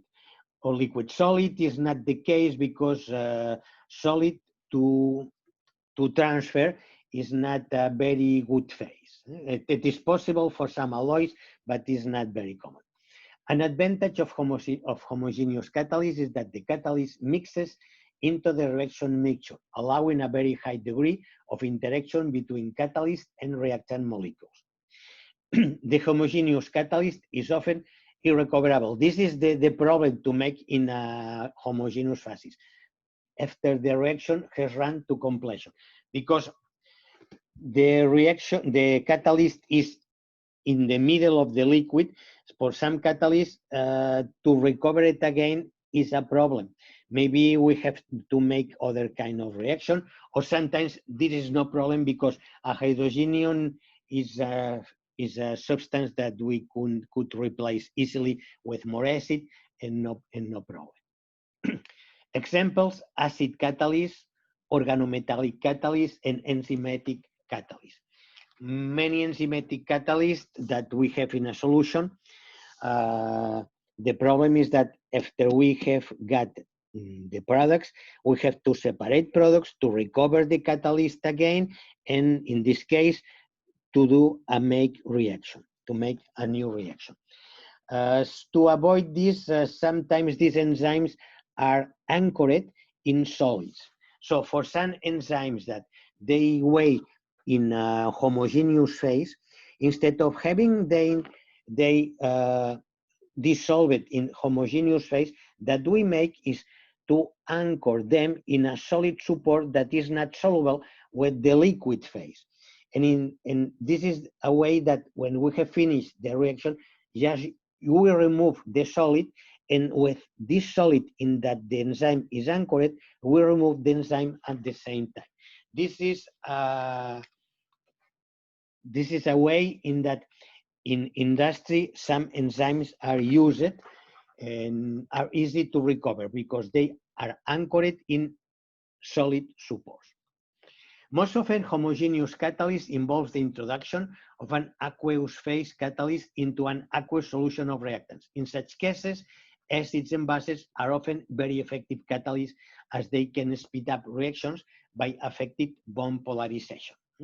I say that with hydrogeniums, there is not exactly a problem because acids and bases are of a very useful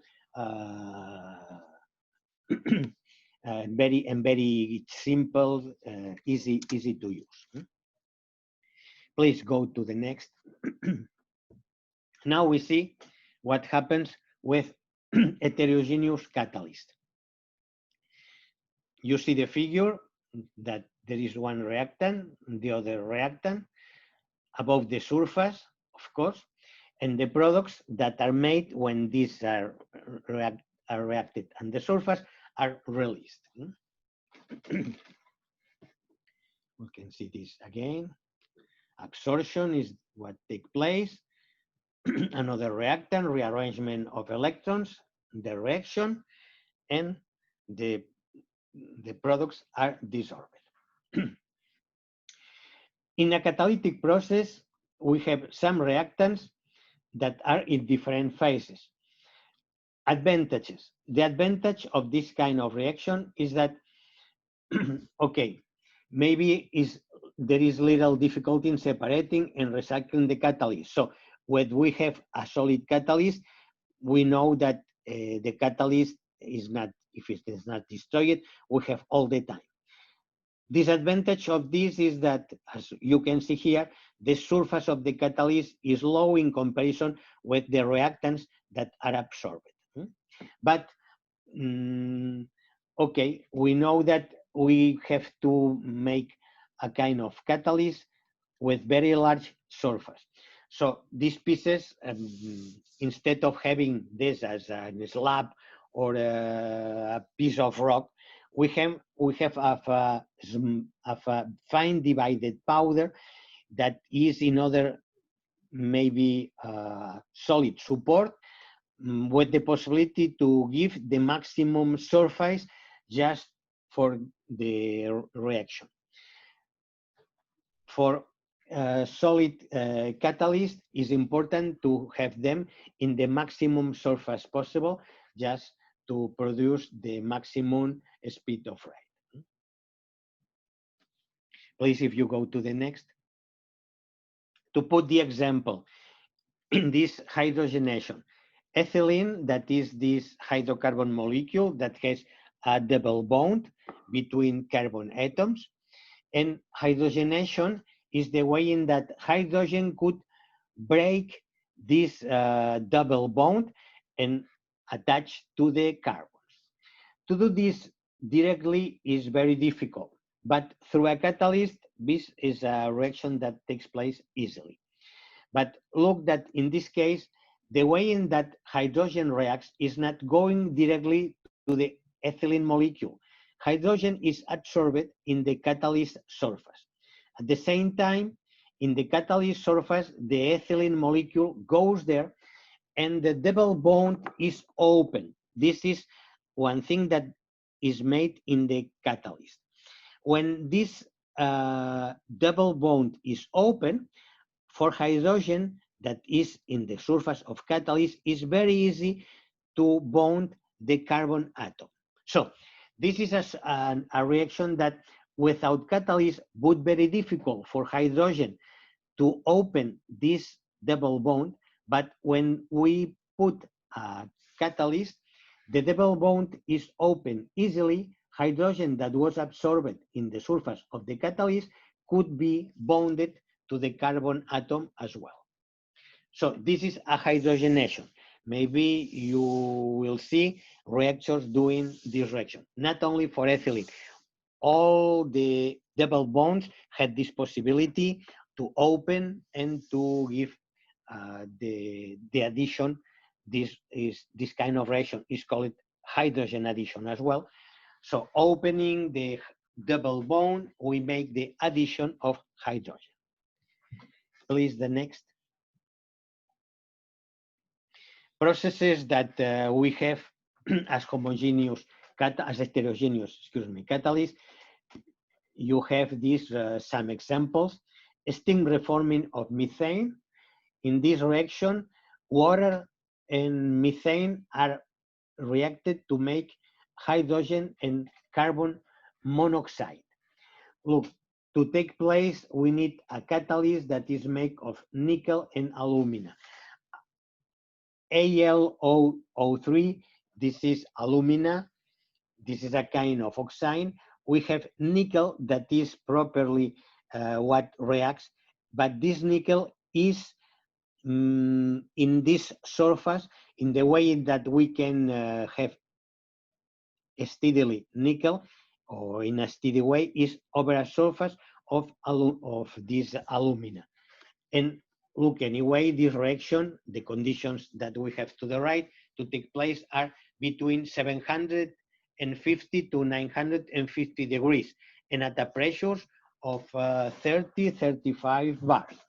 You can see that are conditions not very easy to get, but with this condition, the steam reforming is easy to do. Steam reforming or naphtha reforming is a thing that in the oil industry is very common and is a way to produce hydrogen. So at this moment, many refineries produce hydrogen, and hydrogen that has other uses made by this procedure. Just with methane or other hydrocarbon, making one steam reforming. Other reaction is the conversion of carbon monoxide with water as well to form hydrogen. You can see this in the second row of this table, to make hydrogen and carbon dioxide. The catalysts that are used, ferrous or chromium oxides, copper or zinc oxides. These are always done between 300 and 450. For copper and zinc oxides, 140 to 260 degrees. This reaction also could be made in your factory. In the third row, you see methanization. Methanization is this reaction in that is the contrary of the first reaction. Is doing similarly in one catalyst, as you can see, this nickel with alumina oxide, but the conditions are different. So changing, you see, if you are doing this between 500 and 700 degrees, the reaction that you could get would be this. If you increase temperature between 750, as you see in the ferro, and 950, you will have the contrary reaction. So to see the importance of temperature for some of these reactions. All of them take place, but depend on the conditions that you apply, that more reaction, or to say upwards or backwards reactions will be the reaction that will take place. For the ammonia synthesis that we saw, this with nitrogen and hydrogen, this oxide, ferrum oxide, or this potassium oxide or alumina catalyst are catalysts that are used usually to make this at temperature of 450, 500 degrees, and look the high pressure that is needed, 250 to 400. So this Haber synthesis to ammonia synthesis is necessary, but you need compressors that you get these very high pressures, 250 to 400 bars.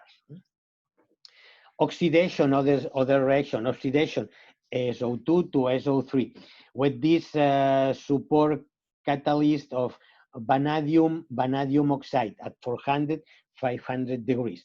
These reactions to make sulfuric acid, we use them. The oxidation of ammonia to make nitric acid.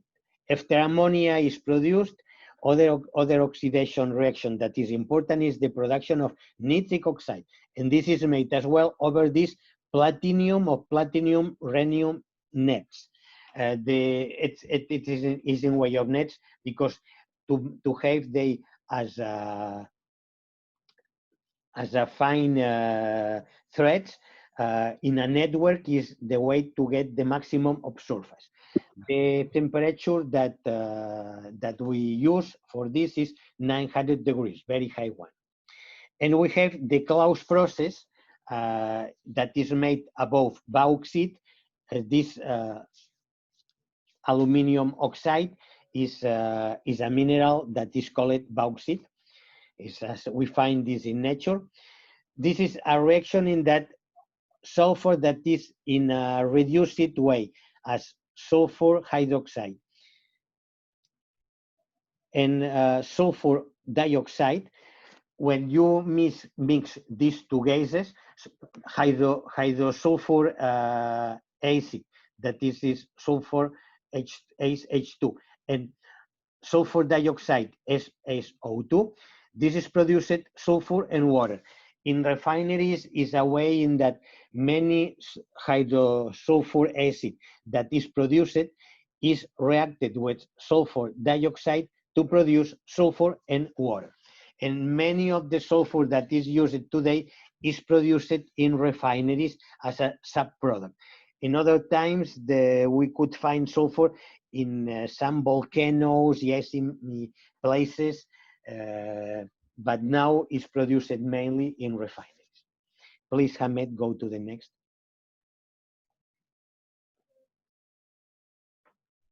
So, about some ideas about thermochemistry. Thermochemistry is the study of the heat energy that is associated with chemical reaction and with physical transformations. A reaction may release or absorb energy. Then, a phase change may do the same, such as in melting and boiling. Thermochemistry focuses on energy changes, particularly on the system's energy exchange with the surrounding.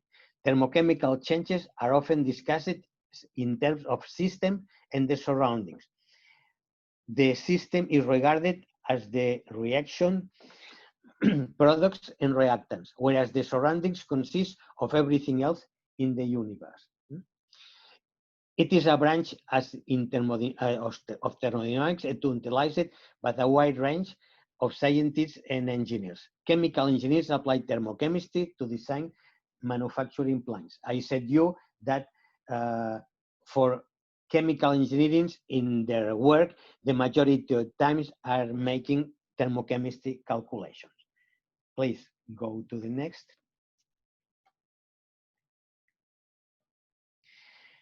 Temperature.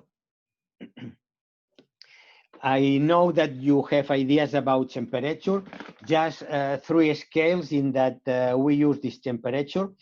Celsius scale and Fahrenheit scale are scales that are based defining the temperature in that water freezes and water boils.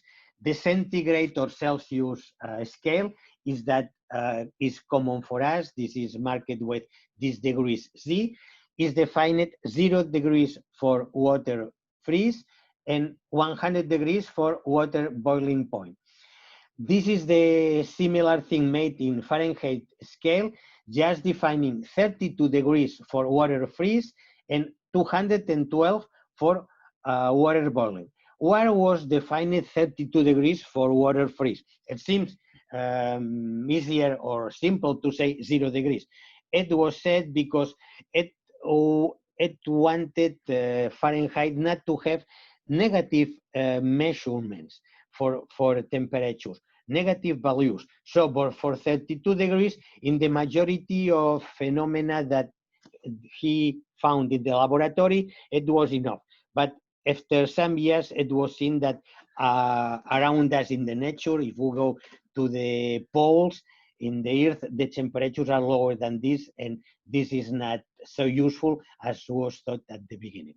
And for this, to finish, for the absolute scale, this is a scale that was based in the volume of a gas. So if we decrease the temperature, we could see that the volume could disappear maybe at this temperature of minus 273 degrees. So this scale is a scale that begins with what is said absolute zero, in that all the molecular energy is frozen, and at 0 degrees for this scale is 273 degrees. If it is necessary, because I see that is the time, we could begin with this concept and we will extend something else. But maybe you know more things about temperature and it is not necessary. So if you go to the next, I think that is, well, just to present what is system and surroundings. And please, if you go to the next, because I talked a little about this, is the definition of calorie. In our system, calorie is defined in, well, the unit of specific heat instead of calorie. That was, I like calorie because this is the unit that I say that is the amount of heat to enlarge 1 degree, 1 gram of water. If you take 1 gram of water and do add one amount of heat to enlarge 1 degree, we just have applied 1 calorie. But now is used this other that is called joule, and 1 calorie has the equivalent, or has one equivalent to 4.18 joules. Well, when we enlarge this degree, instead of doing this from 0 to 1 degree, we do this from 14.5 to 15.5. This is because this specific heat for water is 1 calorie, but is not exactly 1 all over the range in that we apply heat. If you go to the next, there are some examples.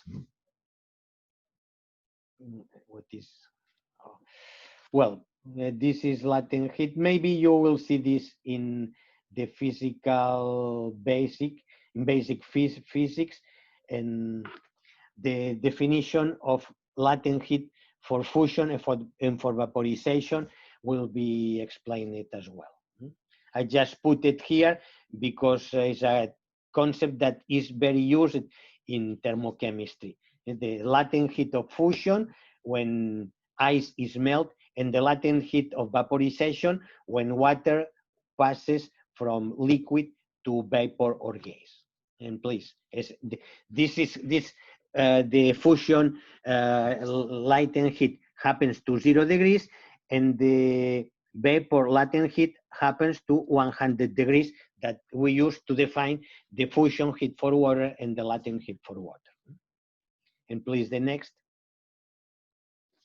And just as an example, and in a diagrammatic way, you see these 2 diagrams, the way in that in the y-axis, we have temperature.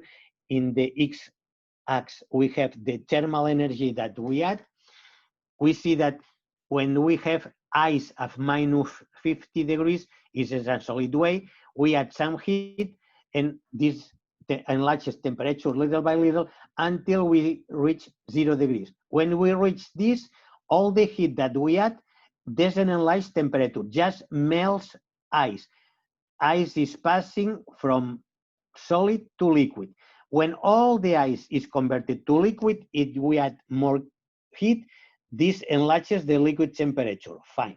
When we have reached 100 degrees, water doesn't enlarge temperature, just begins to boil if we are at atmospheric pressure. And all the heat that we add is just to vaporize it.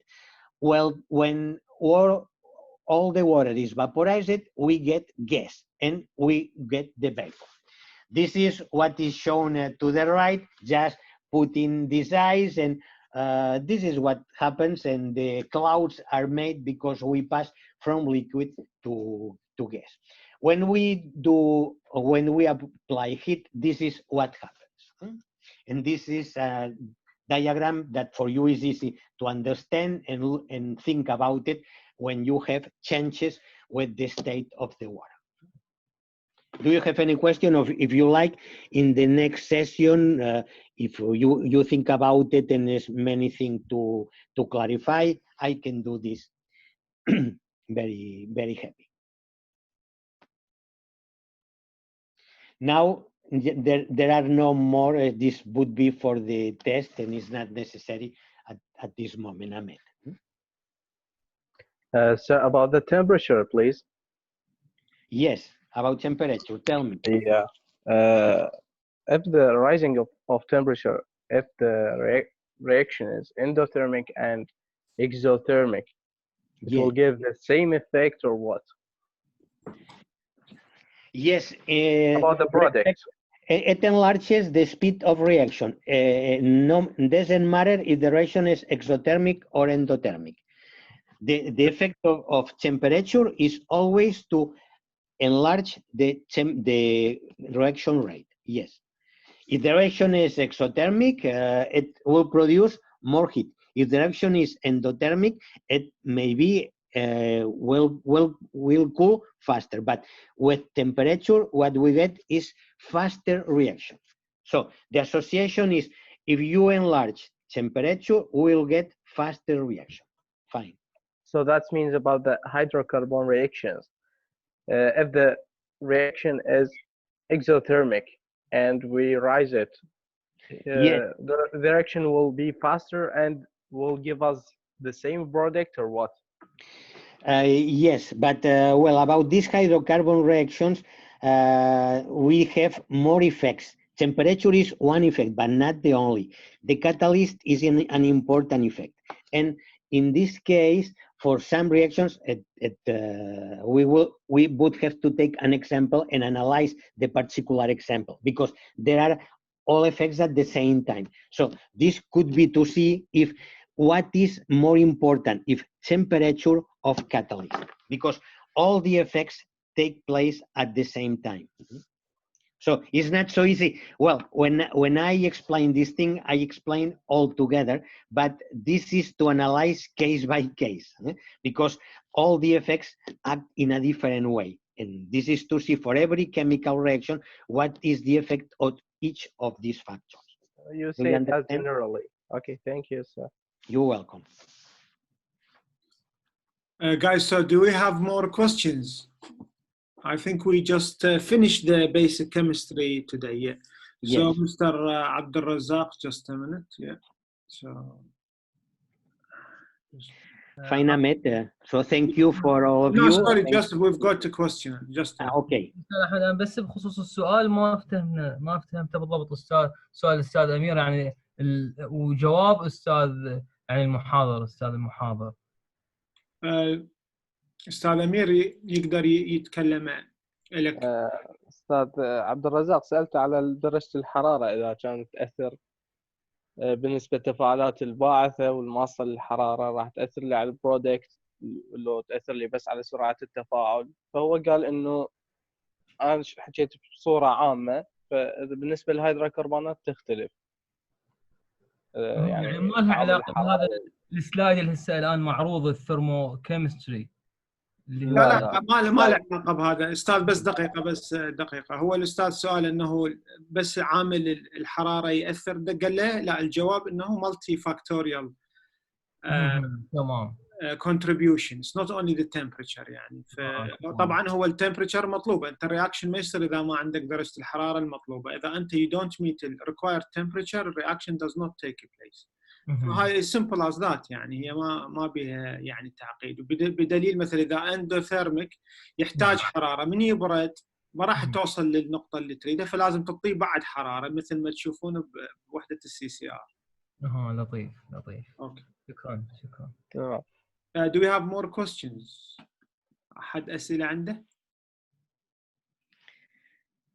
Okay.